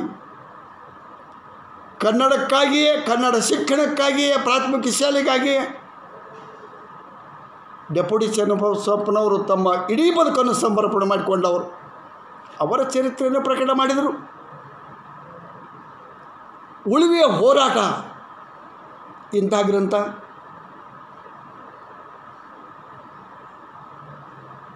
ಬರೆಯೋದ್ರ ಜೊತೆಗೆ ಅವರು ಜೇಚೇನಿ ಇವರ ಬರೆದಂಥ ಲೇಖನಗಳು, ಬಿ ಶಿವಮೂರ್ತಿ ಶಾಸ್ತ್ರಿಗಳು ಬರೆದಂಥ ಲೇಖನಗಳು, ಮಧುರಚಂದ್ರ ಬರೆದಂಥ ಲೇಖನಗಳು, ಹಾಲ್ಬಾಯಿ ವೀರಭದ್ರಪ್ಪನು ಬರೆದಂಥ ಲೇಖನಗಳನ್ನೆಲ್ಲ ಪ್ರಕಟ ಮಾಡುತ್ತಾ ಹೋದರು. 35 ವರ್ಷ ತನಕ ಆ ಪತ್ರಿಕೆ ನಡೀತು. ಇದು ಆದಮೇಲೆ, ಇದು ಸಂಕ್ಷಿಪ್ತವಾಗಿ ನಾನು ಹೇಳಿದ್ದೀನಿ, ಇದು ಆದಮೇಲೆ ಅವರು ನಾಡು ನುಡಿಯ ಚಿಂತನೆಯನ್ನು ಮಾಡಿದರು. 1927ರಲ್ಲಿ ಇನ್ನೊಂದು ಪತ್ರಿಕೆಯನ್ನು ಹುಟ್ಟುಹಾಕಿದರು. ಪ್ರಾರಂಭದಲ್ಲಿ ಒಂದು ಮಾತು ಹೇಳಿದ್ದು ನಾನು, ಅವರು ಕಲಿಯುವಾಗ ಅವಹೇಳನಕಾರಿ ಮಾತುಗಳನ್ನು ಕೇಳಿ ಕೇಳಿ ಕೇಳಿ ಕನ್ನಡಿಗರ ಖ್ಯಾತ್ರ ತೇಜಸ್ಸನ್ನು,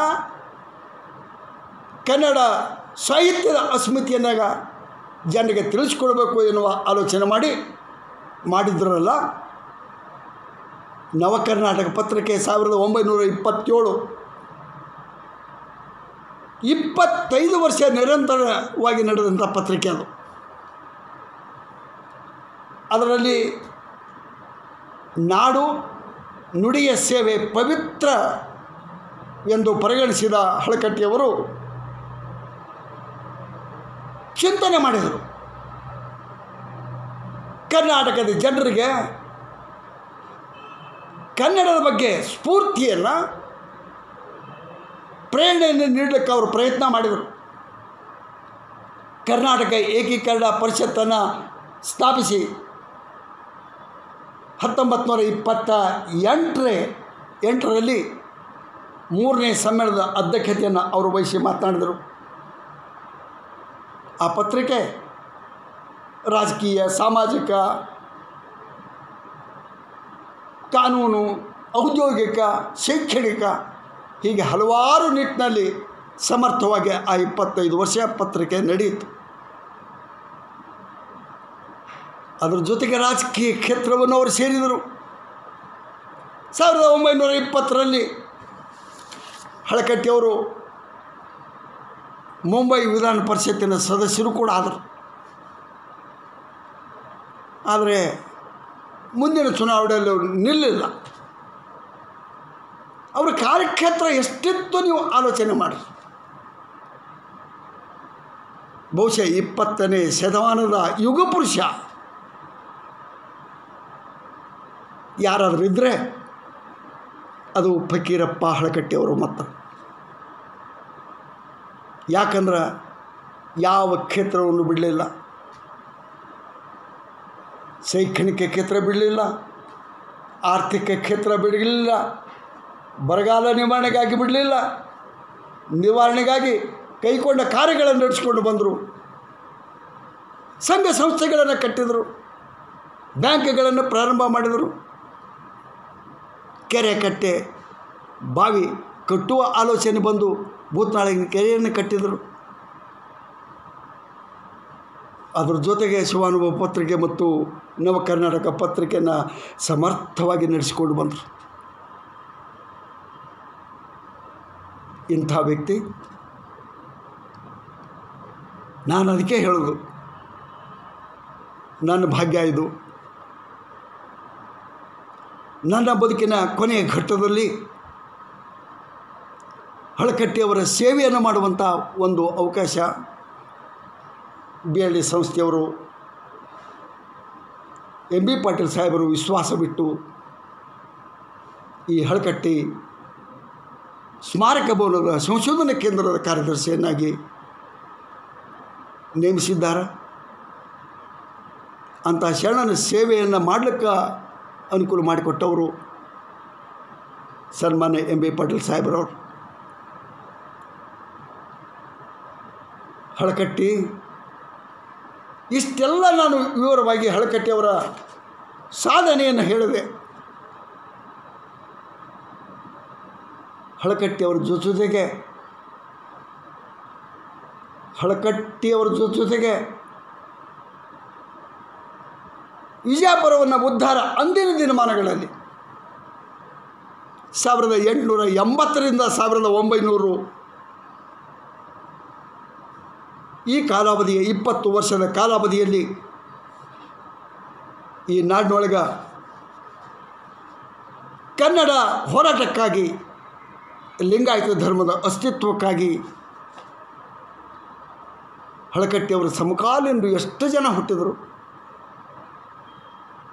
ಗಿಲಗಂಜಿ ಗುರುಸಿದ್ದಪ್ಪನವರು, ಅರಟಾಡ್ ರುದ್ರಗೌಡರು, ಸಿರ್ಸಂಗಿ ಲಿಂಗರಾಜರು, ಡೆಪ್ಯೂಟಿ ಚನ್ನಬಸಪ್ಪನವರು, ಹರ್ಡೇಕರ ಮಂಜಪ್ಪನವರು, ಆಲೂರು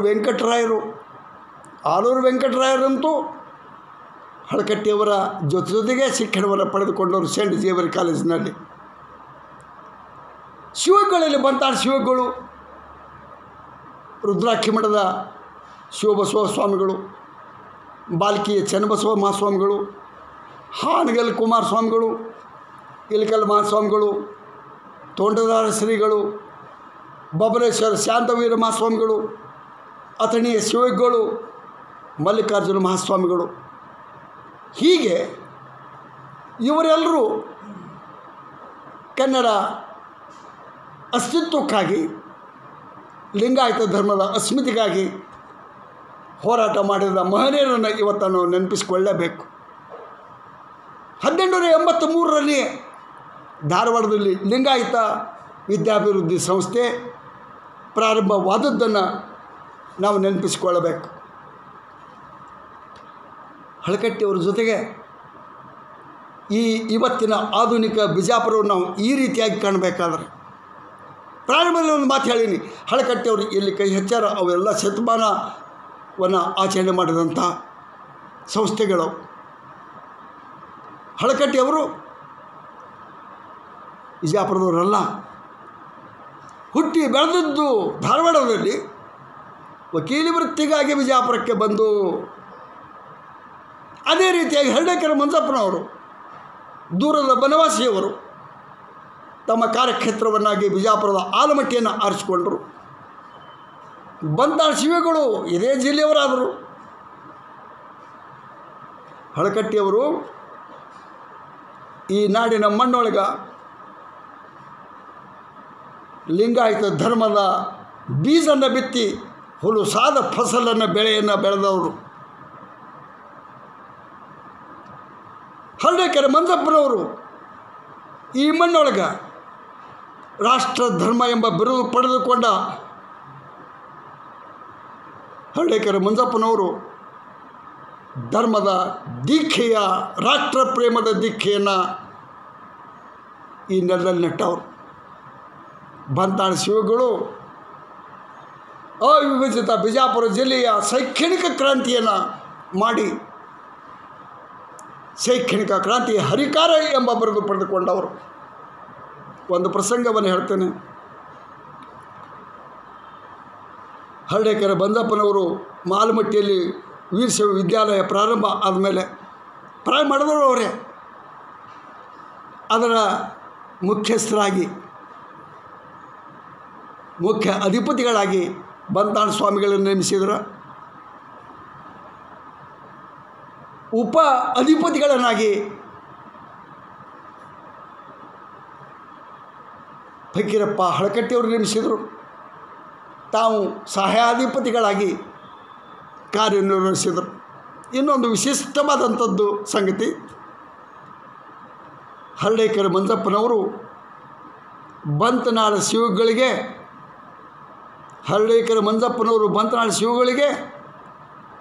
ರಾಷ್ಟ್ರ ದೀಕ್ಷೆಯನ್ನು ನೀಡಿದರು. ಅವರಿಂದ ರಾಷ್ಟ್ರ ದೀಕ್ಷೆಯನ್ನು ಪಡೆದುಕೊಂಡಂಥ ಬಂತಾಳ ಶಿವಗಳು ತಮ್ಮ ಬದುಕಿನ ಅಂತ್ಯದವರೆಗೂ ರಾಷ್ಟ್ರಪ್ರೇಮಿಗಳಾಗಿ ಮೈ ಮೇಲೆ ಖಾಲಿ ಬಟ್ಟೆಯನ್ನೇ ತೊಟ್ಕೊಂಡ್ರು. ಹಾಗೆ ಬಂತಾಳ ಶಿವಗಳು ಹರ್ಡೇಕರ ಮಂಜಪ್ಪನವರಿಗೆ ಲಿಂಗ ದೀಕ್ಷೆಯನ್ನು ನೀಡಿದರು. ಅದು ಎರಡನೇ ಸಲ. ಮೊದಲನೇ ಸಲ ಹರ್ಡೇಕರ ಮಂಜಪ್ಪನವರಿಗೆ ಲಿಂಗ ದೀಕ್ಷೆ ನೀಡಿದವರು ಅಥಣಿಯ ಶಿವಗಳು. ಎರಡನೇ ಸಲ ಹರ್ಡೇಕರ ಮಂಜಪ್ಪನವರಿಗೆ ಲಿಂಗ ದೀಕ್ಷೆ ನೀಡಿದರು ಬಂತಾಳ ಶಿವಗಳು. ಅವರವರಿಗೆ ಅಂಥ ಅನ್ಯೋನ್ಯ ಸಂಬಂಧ ಇತ್ತು. ಈ 3 ಜನರಿಂದ ಈ ಬಿಜಾಪುರ ಉದ್ಧಾರ ಆಯಿತು. BM ಶ್ರೀಯವರಿಂದ ವಚನ ಗುಮ್ಮಟವನ್ನು ನೋಡಿದ್ರು. ಅವರು ಭೌತಿಕ ಗುಮ್ಮಟಕ್ಕಿಂತ ಮೊದಲು ಅವರು ಇಲ್ಲಿ ಬಂದಾಗ, ಒಂದು ಕಾರ್ಯಕ್ರಮಕ್ಕೆ ಬಂದಾಗ, ನಾನು ಆ ಭೌತಿಕ ಗುಮ್ಮಟ ನೋಡೋದಕ್ಕಿಂತ ಮೊದಲು ಜೀವಂತ ವಚನ ಗುಮ್ಮಟವನ್ನೇ ನೋಡ್ಬೇಕು ತಿಳ್ಕೊಂಡು ಅವರು ಮನೆಗೆ ಹೋಗಿ BM ಶ್ರೀಯವರು ನೋಡಿದ್ದುಂಟು ಅಂದಿನ ಕಾಲದಲ್ಲಿ. ಇಷ್ಟೆಲ್ಲ ಆದಮೇಲೆ ಇಷ್ಟೆಲ್ಲ ಸಾಧನೆ ಮಾಡಿದ್ದು ಬಿಜಾಪುರದ ಮಣ್ಣಿನಲ್ಲಿ 60 ವರ್ಷಗಳಲ್ಲಿ ಕಣ್ಣಿಗೆ ಹಾಕಿದ ಚಾಳಿಸು ತೆಗಿಲಿಲ್ಲ, ಮೈಗೆ ಹಾಕಿದ ಕೋಟು ಬಿಸಿಲಿಲ್ಲ. ಯಾವಾಗಲೂ ಶರಣರ ಕಾಯಕವನ್ನು ಮಾಡುತ್ತಾ, ಸಮಾಜದ ಕಾರ್ಯಗಳನ್ನು ಮಾಡುತ್ತಾ, ಅರ್ಥಪೂರ್ಣವಾದ ಶತಮಾನಗಳು ಉರುಳಿದರೂ ನೆನಪಿಸಿಕೊಳ್ಳುವಂಥ ಕಾರ್ಯವನ್ನು ಮಾಡಿದ ಹಳಕಟ್ಟಿಯವರ ಬದುಕನ್ನು ಸಂಕ್ಷಿಪ್ತದಲ್ಲಿ 2 ಮಾತುಗಳಲ್ಲಿ ಹೇಳ ಬಯಸ್ತೇನೆ. ಭಗವಂತ ಅವರಿಗೆ 3 ಶಾಪ ಕೊಟ್ಟಿದ್ದ, ಸಾಮಾನ್ಯ ವಿಚಾರದಲ್ಲಿ ಹೇಳಬೇಕಂದ್ರೆ. ಆದರೆ ಆ 3 ಶಾಪಗಳನ್ನು ಪರಿವರ್ತನೆ ಮಾಡಿದಂಥ ಶರಣರ ಶಕ್ತಿ ಅಂಥದ್ದು. ಒಂದು, ಅವರಿಗೆ ಯಾವಾಗಲೂ ಒಂದಿಲ್ಲೊಂದು ಕಾಯಿಲೆ, ಅವರ ಮನೆಯಲ್ಲಿ ಬಂಧು ಬಳಗದಲ್ಲಿ ಯಾವಾಗಲೂ ಒಂದಿಲ್ಲೊಂದು ಸಾವು, ಇನ್ನೊಂದು ಯಾವಾಗಲೂ ಕಾಡುತ್ತಿರುವ ಬಡತನ. ಈ 3 ಅವರು ವರವಾಗಿ ಚಾಲೆಂಜಾಗಿ ಸ್ವೀಕಾರ ಮಾಡಿ 84 ವರ್ಷ ಬದುಕಿದರು. 3ನೇ ವರ್ಷಕ್ಕೆ ತಾಯಿ ಕಳ್ಕೊಂಡಂಥ ಫಕೀರಪ್ಪ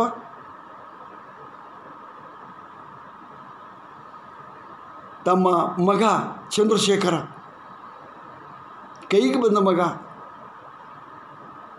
ದೇಶದ ದೊಡ್ಡ ಹುದ್ದೆಯಲ್ಲಿ ಕೆಲಸ ಮಾಡುವಂಥ ಮಗ, ಅಂದಿನ ದಿನಮಾನಗಳಲ್ಲಿ ಬಿ ಟೆಕ್ ಪರೀಕ್ಷೆಯನ್ನು ಪಾಸಾದಂಥ ವ್ಯಕ್ತಿ, ನೇಯ್ಗೆಯ ವಿಚಾರದಲ್ಲಿ ಒಬ್ಬ ವಿಜ್ಞಾನಿ, ಜಗತ್ತಿನ 9 ರಾಷ್ಟ್ರಗಳಿಗೆ ನೇಯ್ಗೆ ವಿಚಾರವಾಗಿ ಟ್ರೈನಿಂಗ್ ಕೊಡುವಂಥ ವ್ಯಕ್ತಿ.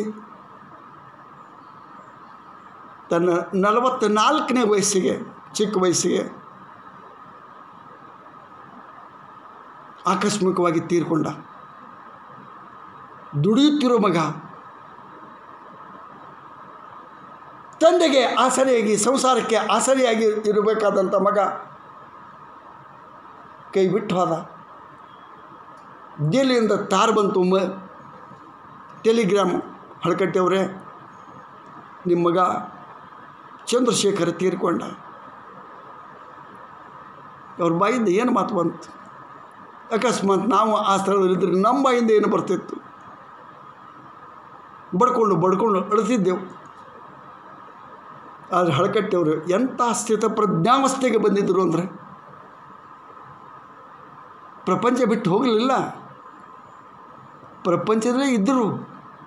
ಈ ಎಲ್ಲ ನೋವನ್ನು ಅನುಭವಿಸಿದರು. ಶರಣ ಸರ್ವ ಪ್ರಪಂಚದೊಳಗಿದ್ದು ಪ್ರಪಂಚ ತನ್ನತ್ತ ಹೊದ್ದನಿಯದ ಪರಿಯ ನೋಡಯ್ಯ. ಪ್ರಪಂಚದಾಗ ಇರ್ತಾನೆ, ಮೀನು ಹೆಂಗೆ ನೀರಾಗಿದ್ದು ಬದುಕ್ತದೋ ಹಾಗೆ ಇವರು ಅದರಾಗೆ ಇದ್ದವರು ಬದುಕಿದರು.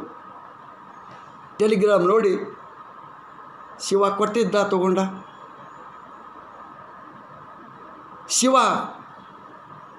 ಶಿವನ ಸೊಲ್ಲು ಶಿವ ತೆಗೆದುಕೊಂಡು ಹೋದ. ಕೈ ಕೆಲಸ ಬಿಟ್ಟರು, ಪ್ರಿಂಟಿಂಗ್ ಪ್ರೆಸ್ನಲ್ಲಿ ನಿಂತು ಕಣ್ಣು ಮುಚ್ಚಿ ಪ್ರಾರ್ಥನೆ ಮಾಡಿಕೊಂಡು ಡೆಲ್ಲಿಗೆ ಹೋದರು. ಮಗನ ಪಾರ್ಥಿವ ಶರೀರದ ಮೇಲೆ 3 ಹಿಡಿ ಮಣ್ಣು ಹಾಕಿ ಮತ್ತೆ ವಿಜಯಪುರಕ್ಕೆ ಬಂದು ಶರಣರ ವಚನಗಳನ್ನು, ಶರಣ ಸಾಹಿತ್ಯವನ್ನು ಆ ಪತ್ರಿಕೆಗಳ ಮೂಲಕ, ನಾಡ ಅಭಿಮಾನ ಕುರಿತು ಪತ್ರಿಕೆಗಳ ಮೂಲಕ ಪ್ರಕಟ ಮಾಡೋಕೆ ಹೊಂಟರು. ತಾವೇ ಒಮ್ಮ ರೈಲ್ವೆಯಿಂದ ಇಳಿಯುವಾಗ ಕಾಲು ಮುರ್ಕೊಂಡ್ರು. ಒಂದು ಸಲ ಹೊಟ್ಟೆ ಆಪ್ರೇಷನ್ ಆಯಿತು. ಅಂಗಾತ ಮಲಿಗೆ ಶರಣರ ವಚನಗಳನ್ನು ತಿದ್ದುವಂಥ ಕಾಯಕ ಯೋಗಿ ಹಳಕಟ್ಟಿಯವರು. ಅವರ ಪತ್ರಿಕೆಗೆ, ಶಿವಾನುಭವ ಪತ್ರಿಕೆ, ಅವರ ಪತ್ರಿಕೆಗೆ 300 ಜನ ಚಂದಾದಾರರಾಗಲಿಲ್ಲ. ಬೇಕಾದಷ್ಟು ಸನ್ಮಾನ ಬಂದು, ಹೆಸರು ಬಂತು, ಆದರೆ ಬಡತನ ಮಾತ್ರ ತಪ್ಪಲಿಲ್ಲ. ಮುಂಜಾನೆ ಉಂಡವರು ಸಾಯಂಕಾಲ ಉಣ್ತೀನಿ ಅನ್ನೋದು ನಿಶ್ಚಿತ ಇಲ್ಲ. 7 ಮಕ್ಕಳ ತಂದೆ ಎನಿಸಿಕೊಂಡವರು, ಹಲವಾರು ಮಕ್ಕಳನ್ನು ತಮ್ಮ ಜೀವಿತ ಅವಧಿಯಲ್ಲೇ ಕಳ್ಕೊಂಡವರು. 1961-62 ಸಂದರ್ಭದಲ್ಲಿ ಒಂದು ಮಾತು ಹೇಳ್ತೇನೆ. ಅವರು ನಿಶಕ್ತರಾಗಿದ್ದರು. 82 ವರ್ಷದ ಮುಪ್ಪಾವಸ್ಥೆ.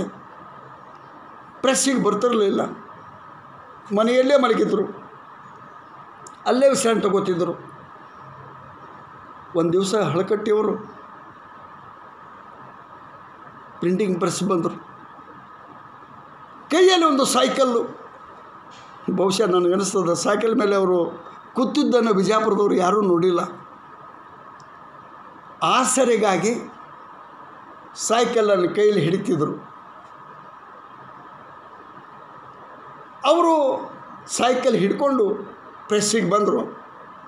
ಪ್ರೆಸ್ನಲ್ಲಿ ಕುಲಕರ್ಣಿ ತಿಳ್ಕೊಂಡು ಮ್ಯಾನೇಜರ್ ಇದ್ದ. ಅವ ಭಾಳ ಗೌರವ ಹಳಕಟ್ಟವ್ರ ಮೇಲೆ. ನಾನು ನೋಡೀನಿ. ಈಗ 4-6 ವರ್ಷದ ಹಿಂದೆ ಅವ್ರು ತೀರ್ಕೊಂಡ್ರು. ಕುಲಕರ್ಣಿ ಹಳಕಟ್ಟಿಯವ್ರನ್ನ ಕಂಡಾಗ ಬರೀ ರಾವ್ ಸಾಹೇಬ್ರ, ಅವರಿಗೆ ಬ್ರಿಟಿಷರು ಕೊಟ್ಟಂಥ ರಾವ್ ಸಾಹೇಬರು, ರಾವ್ ಬಹದ್ದೂರು. ಸಾಮಾನ್ಯವಾಗಿ ಭಾಳ ಜನವರಿಗೆ ರಾವ್ ಸಾಹೇಬ್ ಅಂತ ಕರಿತಿದ್ದರು. ಬರೀ ರಾವ್ ಸಾಹೇಬ್ರ ಅಂತ. ಭಾಳ ದಿವಸದ ಮೇಲೆ ಬಂದ್ರಿ, ಕೂಡಿ ತಿಳ್ಕೊಂಡು ಕುಂಡ್ರಿಸಿ ಕುಲಕರ್ಣಿ ಕೇಳ್ತಾನೆ, ಏನು ಬೇಕಾಗಿತ್ತು? ಏನಿಲ್ಲ ಕುಲಕರ್ಣಿ, ಗಲ್ಲದ ಪೆಟ್ಟಿಗ್ಯಾಗ ಒಂದು 20 ರೂಪಾಯಿ ಇದ್ರೆ ನೋಡು ಅಂದರು. ಅವು ನೋಡ್ದ, ಇರಲಿಲ್ಲ. ಇಲ್ರಿ ರಾವ್ ಸಾಹೇಬ್ರ, ಇದ್ದುದ್ದೆಲ್ಲ ನಿಮ್ಮ ಮಗ ಗುರಪ್ಪ ಒಯ್ದಾರ, ಈಗೇನೂ ಇಲ್ಲ. ಆಯಿತು, ಶಿವನ ಇಚ್ಛೆ ಹಾಗದ ಹಾಗಾಗಲಿ ಅಂದರು. ಯಾಕೆ, ಎದಕ್ಕೆ ಬೇಕಾಗಿತ್ತು ರೀ ಅಂದ. ಏನಿಲ್ಲ ಕುಲಕರ್ಣಿ, ನಿನ್ನ ಸಾಯಂಕಾಲ ಮನೆಯೊಳಗೆ ಕುದಿಸ್ಕೊಂಡು ತಿನ್ನಕ್ಕೆ ಊಟಕ್ಕೆ ಒಂದು ಹಿಡಿ ಅಕ್ಕಿ ಇರಲಿಲ್ಲ, ಹಿಡಿ ನುಚ್ಚಿರಲಿಲ್ಲ. ಗಂಡ ಹೆಂಡತಿ ಕುದಿಸ್ಕೊಂಡು ತಿನ್ಬೇಕಂದ್ರೆ ನೀರು ಕುಡಿದು ಮಲಗಿದೆವು. ಈಗೇನಾದರೂ ಒಂದು 20 ರೂಪಾಯಿ, ನನಗೆ ಬೇಕಾದ 20 ರೂಪಾಯಿ ಇದ್ರೆ ತೊಗೊಂಡು ಒಂದು ಅರ್ಧ kg ಅಕ್ಕಿ ತೊಗೊಂಡು ಮನೆಗೆ ಹೋಗಿ ಪ್ರಸಾದ ಮಾಡಬೇಕು ಅನ್ನೋ ಇಚ್ಛೆ ಇತ್ತು ನನಗೆ. ಇಲ್ಲರಿ ಅಂದವು. ಆಯಿತು, ಶಿವನ ಇಚ್ಛೆ ಹೇಗದ. ಶಿವ ಇಂಥ ಶರಣರಿಗೆ ಕಾಡೋದು ಎಂಥದ್ದು ಕಾಡೋದು ನಿಮಗೆ ಗೊತ್ತದ. ಶಿವ ಯಾವ್ಯಾವ ರೂಪದಲ್ಲಿ ಬಂದು ಭಕ್ತರನ್ನು ಕಾಣ್ತಾನೆ, ಯಾವ ರೂಪದಲ್ಲಿ ಅವರಿಗೆ ತ್ರಾಸ ಕೊಡ್ತಾನೆ. ಹೆಂಗದ ಅಂದ್ರೆ ಪರೀಕ್ಷೆ ಮಾಡ್ತಾನೆ. ಗರಗಸ ಕಟ್ಟಿಗೆ ಕೊಯ್ದಂಗೆ ಪರೀಕ್ಷೆ ಒಂದು. ಆ ಕಟ್ಟಿಗೆನ ಹೋಗ್ತಾ ಕೊರಿತದ, ಬರುತ್ತಾ ಕೊರಿತದ. ಆ ಗರಗಸ ಸಹಿಸ್ಕೊಳ್ಳೋ ತನಕ ಕಾಡ್ತಾನೆ. ಇನ್ನು ತನ್ನ ಭಕ್ತ ಸಹಿಸ್ಕೊಳ್ಳೋದು ಸಾಧ್ಯ ಇಲ್ಲ ಅಂದಾಗ ಅವರನ್ನು ಎತ್ತಿ ಪುಷ್ಪಕ ವಿಮಾನದಲ್ಲಿ ಇಟ್ಕೊಂಡು ಕೈಲಾಸಕ್ಕೆ ಹೋಗಿ ಗಣ ಪದವಿಯನ್ನು ನೀಡುತ್ತಾನೆ. ನಿಮ್ಗೆ ಗೊತ್ತದ, ಸೊಲ್ಲಾಪುರದ ಸಿದ್ದರಾಮ ಚಿಕ್ಕ ಬಾಲಕನಾಗಿದ್ದಾಗಲೇ ಶ್ರೀಶೈಲದ ಮಲ್ಲಯ್ಯನನ್ನು ಕಂಡ. ಅವನಿಗೆ ಪ್ರಸಾದ ತರುವಷ್ಟರಲ್ಲಿ ಮಲ್ಲಯ್ಯ ಮಾಯಾಗಿದ್ದ. ಶ್ರೀಶೈಲಕ್ಕೆ ಹೋದ ಹುಡುಕಲಿಕ್ಕೆ. ಶ್ರೀಶೈಲದ ದಟ್ಟವಾದ ಕಾಡಿನಲ್ಲಿ ಮಲ್ಲಯ್ಯ ತಿಳ್ಕೊಂಡು ಚೀರುತ್ತಾ ಹೋದ. ಮಲ್ಲಯ್ಯ ಸಿಗಲಿಲ್ಲ. ಅವನೇ ಸಿಕ್ಕಿಲ್ಲ ಅಂದ್ಬೇಕು, ನಾಯಕ ಬದುಕಬೇಕು ತಿಳ್ಕೊಂಡು ಸಿದ್ದರಾಮ ಕೊಳ್ಳದಲ್ಲಿ ತನ್ನ ಪ್ರಾಣಾರ್ಪಣೆಗಾಗಿ ಜಿಗಿದ. ಮಧ್ಯದಲ್ಲಿ ಶಿವ ಬಂದು ಎತ್ತಿಡದ. ಪುಷ್ಪಕ ವಿಮಾನದಲ್ಲಿ ಕೂಡಿಸಿಕೊಂಡು ಗಣ ಪದವಿಯನ್ನು ನೀಡಿದ. ಹಾಗೆ ಹಳಕಟ್ಟಿಯವರಿಗೆ ಸಹಿಸಿಕೊಳ್ಳೋ ತನಕ ಕೊಟ್ಟ ತ್ರಾಸು ಕೊಟ್ಟ ಹೊಟ್ಟಿಗೆ ಅನ್ನಿಲ್ದಂಗೆ ಮಾಡ್ದ. ಯಾವಾಗ ಏನೂ ಇಲ್ಲದೆ ಮತ್ತೆ ಬರಿಗೈಯಿಂದ ಮನೆಗೆ ಸಾಕೆ ತೊಗೊಂಡು ಹೊಂಟಿದ್ದ. ಯೋಗ ಶಿವನ ಪರೀಕ್ಷೆ ಮುಕ್ತಾಯ ಆಯಿತು. ಅದೇ ಸಮಯಕ್ಕೆ ಪ್ರಿಸ್ಸಿಗೆ ಪೋಸ್ಟ್ಮನ್ ಬಂದ. ರಾವ್ ಸಾಬ್ರ ಅಂದ. ಕುಲ್ಕರ್ಣಿ ಹೇಳ್ದ, ರಾವ್ ಸಾಬ್ರು ಇಲ್ಲಪ್ಪ, ಅವ್ರ ಮನೆಗೆ ಹೋಗ್ಯಾರ. ಯಾಕಂದು ಇಲ್ಲ, ಅವ್ರ ಹೆಸರಲ್ಲೇ 20 ರೂಪಾಯಿ ಮನಿ ಆರ್ಡರ್ ಬಂದಿತ್ತು. ಅವರಿಗೆ ಬೇಕಾದದ್ದು 20 ರೂಪಾಯಿ. ಚಂದಾದಾರ ಯಾವುದೋ ಒಬ್ಬ ಚಂದಾದಾರ 20 ರೂಪಾಯಿ ಕಳಿಸಿದ್ದ, ಶಿವನ ರೂಪದಲ್ಲೇ ಬಂದಿದ್ದು. ಕುಲ್ಕರ್ಣಿ ಹೇಳ್ದ, ಹೋಗು, ಒಬ್ಬ ಮಹಾನ್ ಶರಣ ಹೊಟ್ಟೆಗೆ ಅನ್ನ ಇಲ್ಲದೆ ದಿನಗಳನ್ನು ದುಡ್ಲಕತ್ತಾನ, ಹೋಗು 20 ರೂಪಾಯಿ ಕೊಡು ಅವರಿಗೆ. ಅನ್ನ ಅಕ್ಕಿ ಖರೀದಿ ಮಾಡಿ ಅನ್ನ ಒಳ್ಳೆಯವರು. ಪೋಸ್ಟ್ಮನ್ನ ಓಡ್ ಬಂದ. ಬಿಜಾಪುರದ ಗಾಂಧಿ ಚೌಕಿನಿಂದ ತಮ್ಮ ಮನೆಗೆ ಹೊಂಟಿದ್ರು. ರಾವ್ ಸಾಬ್ರ ಅಂದ. ಯಾಕಪ್ಪ, ಏನು ಬೇಕಾಗಿತ್ತು? ಇಲ್ಲ, ನಿಮ್ಮ ಹೆಸರಲ್ಲೇ 20 ರೂಪಾಯಿ ಮನಿ ಆರ್ಡರ್ ಬಂದ. ಆಯಿತು, 20 ರೂಪಾಯಿ ಆ ಪೋಸ್ಟ್ಮನ್ ಕೊಟ್ಟಿದ್ದನ್ನು ತಗೊಂಡು ಒಂದು ಅಂಗಡಿ ಒಳಗೆ ಅಕ್ಕಿ ಖರೀದಿ ಮಾಡಿ ಮನೆಗೆ ಹೋಗಿ ಗಂಡ ಹೆಂಡತಿ ಊಟ ಮಾಡಿದರು. 20ನೇ ಶತಮಾನದ ಶರಣ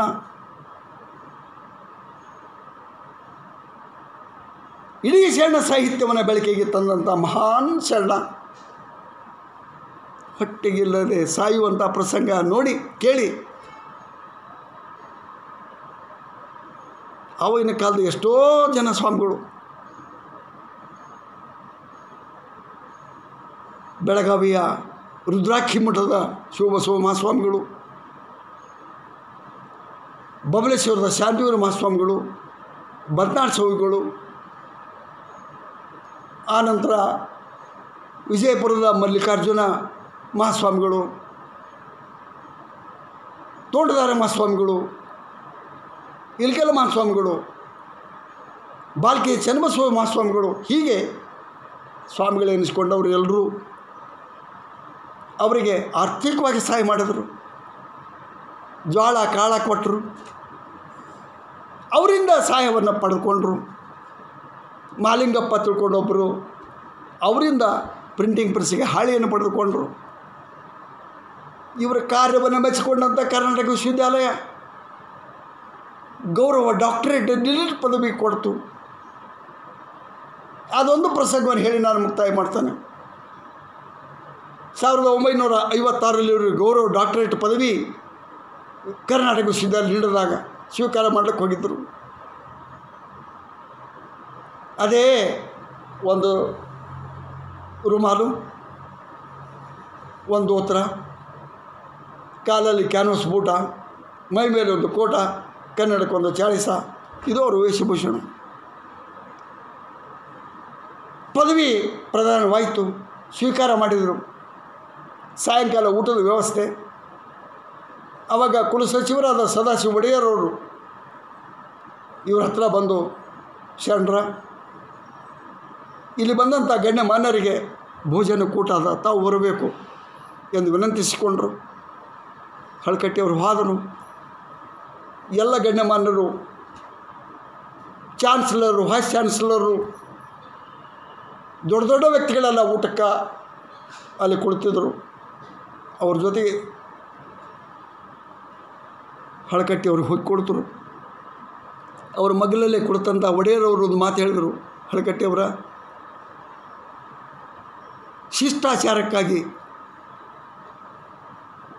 ಮೈ ಮೇಲೆ ಕೋಟ್ ಹಾಕ್ಕೊಂಡು ಊಟ ಮಾಡೋದು ಬೇಡ, ಮಾಡಬಾರ್ದು, ಅದಕ್ಕೆ ಕೋಟ ಬಿಚ್ಚಿ ಊಟ ಮಾಡ್ಲಿಕ್ಕೆ ಬನ್ನಿ ಅಂತ ತಿಳ್ಕೊಂಡು ಹೇಳಿದರು. ಇಲ್ಲ ಒಡೆಯರ, ನಾನು ಕೋಟ್ ಬಿಚ್ಚಂಗಿಲ್ಲ ಅಂದರು. ಇಲ್ಲ ಬಿಚ್ಚಿರಿ ಅಂದರು. ಆಯಿತು ತಿಳ್ಕೊಂಡು ಒಡೆಯರನ್ನು ಇನ್ನೊಂದು ಕಡೆಗೆ ಒಂದು ಕೋಣೆಗೆ ಕರ್ಕೊಂಡು ಹೋಗಿ ಹಳಕಟ್ಟಿಯವರು ಮಾಡಿದ್ದೇನೆಂದ್ರೆ ಕೋಟಿನ ಗುಂಡಿಯನ್ನು ಒಂದೊಂದಾಗಿ ಬಿಚ್ಚರು. ಒಳಗಿರುವ ತೊಟ್ಟಂಥ ಅಂಗಿ ಹರಿದಿತ್ತು, ಒಳಗಿನ ಶರ್ಟ ಹರಿದಿತ್ತು. ಒಳಗಿನ ಶರ್ಟ ಹರಿದದ್ದನ್ನು ಮುಚ್ಚಿಕೊಳ್ಳೋ ಸಲುವಾಗಿ ಅವರು ಕೋಟ್ ಹಾಕ್ತಿದ್ರೆ ವಿನ ಮತ್ತು ಯಾವ ಕಾರಣಕ್ಕೂ ಹಾಕ್ತಿರಲಿಲ್ಲ. ಇಂಥ ವ್ಯಕ್ತಿ ಇವತ್ತು ನಾವು ಹೇಳ್ತೇವೆ ಅವನು 771ನೇ ಅಮರಗಣಾಧೀಶ್ವರ, 64ನೇ ಪುರಾತನ. ಅವನು 1964ರಂದು ಲಿಂಗೈಕ್ಯರಾದರು ಹಳಕಟ್ಟಿಯವರು. ಅವರ ಪಾರ್ಥಿವ ಶರೀರವನ್ನು ಅವರೇ ಹುಟ್ಟು ಹಾಕಿದ BLD ಸಂಸ್ಥೆಯ ಬಂಗಾರಮ್ಮ ಸಜ್ಜನ್ ನೀಡಿದ ದಾನರೂಪವಾಗಿ ನೀಡಿದ ಈ ಒಂದು ಸ್ಥಳದಲ್ಲಿ ಹಳಕಟ್ಟಿ ಪಾರ್ಥಿವ ಶರೀರವನ್ನು ಅಂದಿನ ಸಂಸ್ಥೆಯ ಮುಖ್ಯಸ್ಥರಾದ ಸನ್ಮಾನ್ಯ BM ಪಾಟೀಲ್ ಸಾಹೇಬರವರು ಅವರ ಹಳಕಟ್ಟಿಯವರ ಗೌರವಾರ್ಥ BLD ಸಂಸ್ಥೆಯ ಸ್ಮರಣೆಗಾಗಿ ಅವರ ಪಾರ್ಥಿವ ಶರೀರ ಅಂತ್ಯಕ್ರಿಯೆ ಈ ನೆಲದಲ್ಲಿಯೇ ಸಂಸ್ಥೆಯ ನೆಲದಲ್ಲಿ ಮಾಡಿದರು. ಕಾಲಾಂತರದಲ್ಲಿ ಒಂದು ಗುಡಿ ಆಯಿತು. 1923ರಲ್ಲಿ ಇವತ್ತಿನ ಮಧ್ಯಕ್ಷರಾದ ಡಾಕ್ಟರ್ MB ಪಾಟೀಲ್ ಸಾಹೇಬರು ಆಡಳಿತದ ಚುಕ್ಕಾಣಿ ಹಿಡಿದುಕೊಂಡ ಮೇಲೆ ಅತ್ಯಂತ ಶ್ರದ್ಧಾಭಕ್ತಿಯಿಂದ ಅವರು ಮೊಟ್ಟ ಮೊದಲು ಮಾಡಿದ ಕೆಲಸ ಹಳಕಟ್ಟಿ ಸಂಶೋಧನಾ ಕೇಂದ್ರವನ್ನು, ಹಳಕಟ್ಟಿ ಸ್ಮಾರಕ ಭವನವನ್ನು ಕಟ್ಟಿಸಿ 2003ರಲ್ಲಿ ಅದು ಲೋಕಾರ್ಪಣೆ ಮಾಡಿದರು. 16 ಕೈಗಳು ಕೂಡಿಕೊಂಡು ನಾನು ಅವತ್ತಿನಿಂದಲೇ ಈ ಸಂಸ್ಥೆಯ ಕಾರ್ಯದರ್ಶಿಯಾಗಿ, ಈ ಕೇಂದ್ರದ ಕಾರ್ಯದರ್ಶಿಯಾಗಿ, ಹಳಕಟ್ಟಿ ಸಂಶೋಧನಾ ಸಂಸ್ಥೆಯ ಕಾರ್ಯದರ್ಶಿಯಾಗಿ ನಾನು ಕಾರ್ಯ ಮಾಡ್ತಾ ಬಂದಿದ್ದೇನೆ. ಡಾಕ್ಟರ್ MM ಕಲಬುರ್ಗಿಯವರ ಅಂಥ ಮಹಾನುಭಾವರ ಪೂಜ್ಯರ ಒಂದು ಮಾರ್ಗದರ್ಶನದಲ್ಲಿ ಈ ಕೇಂದ್ರ ಬಹಳ ಎತ್ತರಕ್ಕೆ ಬೆಳೆದದ. ಆಶ್ಚರ್ಯ ಆಗ್ಬೋದು, ಹುಟ್ಟಿ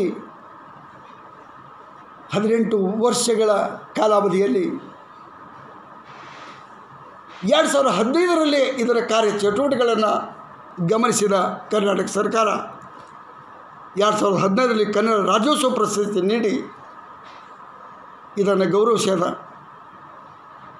ಹಲವಾರು ಸಂಘ ಸಂಸ್ಥೆಗಳು ಈ ಕೇಂದ್ರಕ್ಕೆ ಗೌರವ ಮರ್ಯಾದೆಯನ್ನು ಕೊಟ್ಟವ. ಹಂಪಿ ವಿಶ್ವವಿದ್ಯಾಲಯ ಸಂಶೋಧನಾ ಕೇಂದ್ರವನ್ನಾಗಿ ಮಾಡಿ ಈಗಾಗಲೇ ಈ ಕೇಂದ್ರದಿಂದ 9 ಜನ ವಿದ್ಯಾರ್ಥಿಗಳು ಡಾಕ್ಟರೇಟ್ ಪದವಿಯನ್ನು ಪಡ್ಕೊಂಡಾರ, 10 ಜನ ಅಧ್ಯಯನ ಮಾಡ್ತಿದ್ದಾರೆ. 3 ದೊಡ್ಡ ಪ್ರಾಜೆಕ್ಟ್ಗಳು, ಒಂದು ಹಳಕಟ್ಟಿಯವರ ಸಮಗ್ರ ಸಾಹಿತ್ಯ ಪ್ರಕಟಣೆ, ಅವರು ತೀರ್ಕೊಂಡ ಮೇಲೆ ಹರಿದು ಹಂಚಿ ಹೋಗಿತ್ತು ಎಲ್ಲೆಲ್ಲೋ, ಸ್ವಾನುಭವ ಪತ್ರಿಕೆಗಳು ಸಿಗಲಿಲ್ಲ.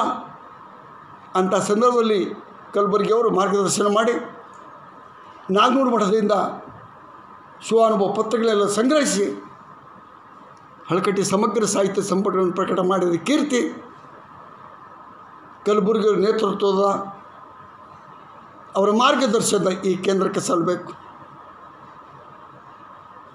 ಹಳಕಟ್ಟಿಯವರು 12ನೇ ಶತಮಾನದ ಬಸವಾದಿ ಶರಣರ ಸಾಹಿತ್ಯವನ್ನು ಉಳಿಸಿದರು. ಹಾಳಾಗುತ್ತಿರುವ ಹಳಕಟ್ಟಿಯವರ ಸಾಹಿತ್ಯವನ್ನು ಕಲಬುರ್ಗಿ ನೇತೃತ್ವದಲ್ಲಿ ಈ ಕೇಂದ್ರ ಉಳಿಸಿದಂಥ ಒಂದು ಅಭಿಮಾನ ನಮಗೆ. ಆದಿಲ್ ಶಾಹಿ ಕಾಲಘಟ್ಟದಲ್ಲಿ ರಚನೆಯಾದಂಥ ಪರ್ಷಿಯನ್, ಉರ್ದು, ದಖನಿ ಭಾಷೆಯ ಗ್ರಂಥಗಳನ್ನು ಸರ್ಕಾರದ ಅನುದಾನದಲ್ಲಿ ಸುಮಾರು 21 ಪುಸ್ತಕಗಳನ್ನು 19 ಸಂಪುಟಗಳಲ್ಲಿ ಪ್ರಕಟ ಮಾಡಿದ್ದು ಈ ಸಂಸ್ಥೆ, ಈ ಕೇಂದ್ರ. ಇವೆರಡಾದ ಮೇಲೆ ಇದಕ್ಕೆಲ್ಲ ಕಾರಣಕರ್ತರೆ ಕಲಬುರಗಿಯವರೇ, ಆದಿಲ್ ಶಾಹಿ ಸಾಹಿತ್ಯ ಅನುವಾದ ಯೋಜನೆಯ ಮಧ್ಯದಲ್ಲಿಯೇ ಅವರ ಹತ್ಯೆಗೀಡಾದಿ ನಮ್ಮಿಂದ ಅಗಲಿ ಹೋದರು. ಮುಂದೆ ಕೃಷ್ಣಕ್ಕವರು ಕುಲಕರ್ಣಿಯವರು ಅದನ್ನು ಮುಂದುವರಿಸಿಕೊಂಡು ಬಂದು ಯಶಸ್ವಿಗೊಳಿಸಿದರು. ಕಲಬುರಗಿಯವರು ಹೋದ ಮೇಲೆ ದೊಡ್ಡ ನಮಗೆ ಆಸರೆ ತಪ್ಪಿ ಹೋಯಿತು. ಮುಂದೆ ನಾವು ಆಲೋಚನೆ ಮಾಡಿ 12ನೇ ಶತಮಾನದ ವಚನಕಾರರ ಚರಿತ್ರೆ ಮತ್ತು ವಚನ ಉಳಿಸಿದವರು ಹಳಕಟ್ಟಿಯವರು, ಹಳಕಟ್ಟಿಯವರ ಸಾಹಿತ್ಯವನ್ನು ಉಳಿಸಿದವರು ಕಲಬುರಗಿಯವರು. ಕಲಬುರಗಿಯವರು ಬರೆದಿಟ್ಟಂಥ 60 ವರ್ಷಗಳವರೆಗೆ ಬರೆದಿಟ್ಟಂಥ ಸಾಹಿತ್ಯವನ್ನು ನಾವು ಉಳಿಸಬೇಕು ತಿಳ್ಕೊಂಡು ಆಲೋಚನೆ ಮಾಡಿ ಹಳಕಟ್ಟಿ ಕೇಂದ್ರ ಕೈಗೆತ್ತಿಕೊಂಡು ಸರ್ಕಾರದ ಅನುದಾನದಲ್ಲಿ 40 ಸಂಪುಟಗಳನ್ನು ಸಿದ್ಧ ಮಾಡಿದೆವು. ಈಗಾಗಲೇ ಪ್ರಕಟಣಾ ಕಾರ್ಯ ಮುಗಿದದ. ಆ ಸಂಪುಟಗಳೆಲ್ಲ ನಮ್ಮ ಕೈ ಸೇರ್ಯಾವ. ಇಂಥ ಮಹಾನುಭಾವರ ಕಾರ್ಯವನ್ನು ನಿರಂತರವಾಗಿ ನಡೆಯುತ್ತಾ ಈ ಸಂಸ್ಥೆ ಬಂದಾದ. ಈ ಸಂಸ್ಥೆ ತನ್ನ ಭವಿಷ್ಯದಲ್ಲಿ ಇನ್ನೂ ಹಲವಾರು ಯೋಜನೆಗಳನ್ನು ಹುಟ್ಟುಹಾಕಿಕೊಂಡು ಒಂದು ಇಡೀ ಕರ್ನಾಟಕದಲ್ಲಿ ಒಂದು ಪ್ರಾತಿನಿಧಿಕ ಸಂಶೋಧನಾ ಕೇಂದ್ರ ಸ್ಮಾರಕ ಭವನ ಆಗಬೇಕು ಎನ್ನುವ ಸದುದ್ದೇಶ ಸನ್ಮಾನ್ಯ ಎಂ ಬಿ ಪಾಟೀಲ್ ಸಾಹೇಬರದು. ನಾವೆಲ್ಲ ಈ ಕೇಂದ್ರದ ಸೇವಕರಾಗಿ ಸೇವಾ ಭಾವನೆಯಿಂದ, ಧನ್ಯತೆಯ ಭಾವದಿಂದ ನಾವು ಈ ಕಾರ್ಯವನ್ನು ಮಾಡ್ಕೋತಾ ಹೊಂಟಿದ್ದೆವು. ಭಗವಂತ ಇನ್ನೊಂದಿಷ್ಟು ಆಯುಷ್ಯ ನಮಗೆ ದಯಪಾಲಿಸಲಿ. ಹಳಕಟ್ಟಿಯವರ ಸೇವೆಯನ್ನು ಮಾಡಲಿಕ್ಕೆ ಅವಕಾಶ ದೊರಕಲಿ ತಿಳ್ಕೊಂಡು ಭಗವಂತನಲ್ಲಿ ನಾವು ಅನನ್ಯ ಭಕ್ತಿಯಿಂದ ಕೇಳಿಕೊಂಡು ಇಲ್ಲಿಯವರೆಗೆ ನನ್ನ ಮಾತುಗಳನ್ನು ಕೇಳಿದ, ಶಾಂತವಾಗಿ ನನ್ನ ಮಾತುಗಳನ್ನು ಕೇಳಿದ. ಕೊನೆಗೆ ಒಂದು ಮಾತು ಹೇಳ್ತೀನಿ. ಇಷ್ಟೆಲ್ಲ ನಾ ಮಾತನಾಡಿದರೂ ಕೂಡ ನಾನು ಹಳಕಟ್ಟಿಯವ್ರನ್ನ ಕಂಡಿಲ್ಲ. ಅವರು ತೀರಿಕೊಳ್ಳುವಾಗ ನಾನಿನ್ನು ಹಳ್ಳಿಯಲ್ಲಿ ಶಿಕ್ಷಣ ಪಡೆಯುತ್ತಿರುವಂಥ ಹಳ್ಳಿಯ ಹುಡುಗ. ಆದರೆ ನನ್ನ ಜೀವನದ ಕೊನೆಯ ಭಾಗದಲ್ಲಿ ಹಳಕಟ್ಟಿಯವರ ಸೇವೆಯನ್ನು ಮಾಡುವಂಥ ಸೌಭಾಗ್ಯ ನನಗೆ ಬಂದದ್ದಕ್ಕೆ ನಿಜವಾಗಿಯೂ ನನಗೆ ಭಾಳ ಸಂತೋಷ ಅನ್ನಿಸ್ತದೆ. ಇಂಥ ಸಂದರ್ಭದಲ್ಲಿ ಓದಿಕೊಂಡು ಬಾಯಿಂದ ಬಾಯಿಗೆ ಹರಿದು ಬಂದಂಥ ವಿಷಯಗಳನ್ನು ಸಂಗ್ರಹಿಸಿ ಹಳಕಟ್ಟಿಯವರ ಪ್ರಚಾರವನ್ನು, ಅವರ ಸಾಧನೆ ಸಿದ್ಧಿಗಳನ್ನು ಈ ನಾಡಿನಲ್ಲಿ ಅಷ್ಟೇ ಅಲ್ಲ, ಪರ ನಾಡಿನಲ್ಲಿ, ಮಹಾರಾಷ್ಟ್ರದಲ್ಲಿ, ಮುಂಬೈ, ಪುಣೆ, ಸೋಲಾಪುರ, ಬೀದರ್ನಿಂದ ಹಿಡಿದು ಮೈಸೂರು ತನಕ ಅಲ್ಲಲ್ಲಿ ಹಳಕಟ್ಟಿಯವರ ಕುರಿತು ಮಾತನಾಡ್ತಾ ಬಂದಿದ್ದೇನೆ. ಅಂಥ ಅವಕಾಶ ಬಸವ ಸಮಿತಿಯವರು ನನಗೆ ಮಾಡಿಕೊಟ್ಟಿದ್ದಾರೆ. ಅದರಲ್ಲಿ ವಿಶೇಷವಾಗಿ ಡಾಕ್ಟರ್ ವೀರಣ್ಣ ದಂಡೆಯವರು ನನ್ನ ಆತ್ಮೀಯ ಸ್ನೇಹಿತರು. ಅವರು ಒತ್ತಾಯದಿಂದ ಇಲ್ಲ ನೀವು ಮಾತನಾಡಲೇಬೇಕಂತ ತಿಳ್ಕೊಂಡು ಹೇಳಿದಾಗ ನನ್ನ ನುಡಿ ಸೇವೆಯನ್ನು ನಾನಿಲ್ಲಿ ಸಲ್ಲಿಸಿದ್ದೇನೆ. ತಾವೆಲ್ಲ ಸ್ವೀಕಾರ ಮಾಡಬೇಕು. ಆಕಸ್ಮಿಕ ಮರೆವಿನಿಂದ ಏನಾದರೂ ಸಣ್ಣ ಪುಟ್ಟ ತಪ್ಪುಗಳಾಗಿದ್ದರೆ ದಯವಿಟ್ಟು ಕ್ಷಮಿಸಬೇಕು ಎಂದು ತಮ್ಮಲ್ಲಿ ಅನನ್ಯವಾಗಿ ಕೇಳಿಕೊಂಡು ನನ್ನ ಮಾತಿಗೆ ಮಂಗಲ ನೀಡುತ್ತೇನೆ. ತಮ್ಮೆಲ್ಲ ಸಹೃದಯ ಮನಸ್ಸುಗಳಿಗೆ, ಬಸವ ಸಮಿತಿಗೆ ನನ್ನ ಶರಣಾರ್ಥಿಗಳನ್ನು ತಿಳಿಸಿ ನನ್ನ ಮಾತಿಗೆ ವಿರಮಿಸುತ್ತೇನೆ. ಎಲ್ಲರಿಗೂ ನಮಸ್ಕಾರ.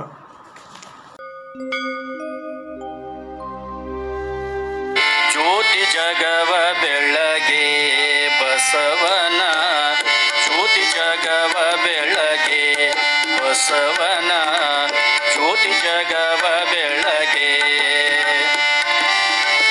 ಬಾಗೇವಾಡಿಯೋಳು ಜನಿಸಿದ ಜ್ಯೋತಿ, ಬಾಗೇವಾಡಿಯೋಳು ಜನಿಸಿದ ಜ್ಯೋತಿ, ಮಾತಾ ಪಿತರನ ಜ್ಯೋತಿ, ಮಾತಾ ಪಿತರನು ತ್ಯಜಿಸಿದ ಜ್ಯೋತಿ, ಅರುಹಿನ ಮನೆಯ ಗುರುಕುಲ ಜ್ಯೋತಿ, ಅರುಹಿನ ಮನೆಯ ಗುರುಕುಲ ಜ್ಯೋತಿ, ಕೂಡಲ ಸಂಗನ ಕರುಣೆಯ ಜ್ಯೋತಿ, ಕೂಡಲ ಸಂಗನ ಕರುಣೆಯ ಜ್ಯೋತಿ, ನಾಗಲಾಂಬಿಕೆಯ ಮಮತೆಯ ಜ್ಯೋತಿ, ಮಹಾದೇವಿ ಅಕ್ಕನ ಅರುವಿನ ಜ್ಯೋತಿ, ಚೆನ್ನ ಬಸವನ ಚಿನ್ಮಯ ಜ್ಯೋತಿ, ಸಿದ್ಧರಾಮರ ಶ್ರದ್ಧೆಯ ಜ್ಯೋತಿ, ಗಂಗಾಂಬಿಕೆಯ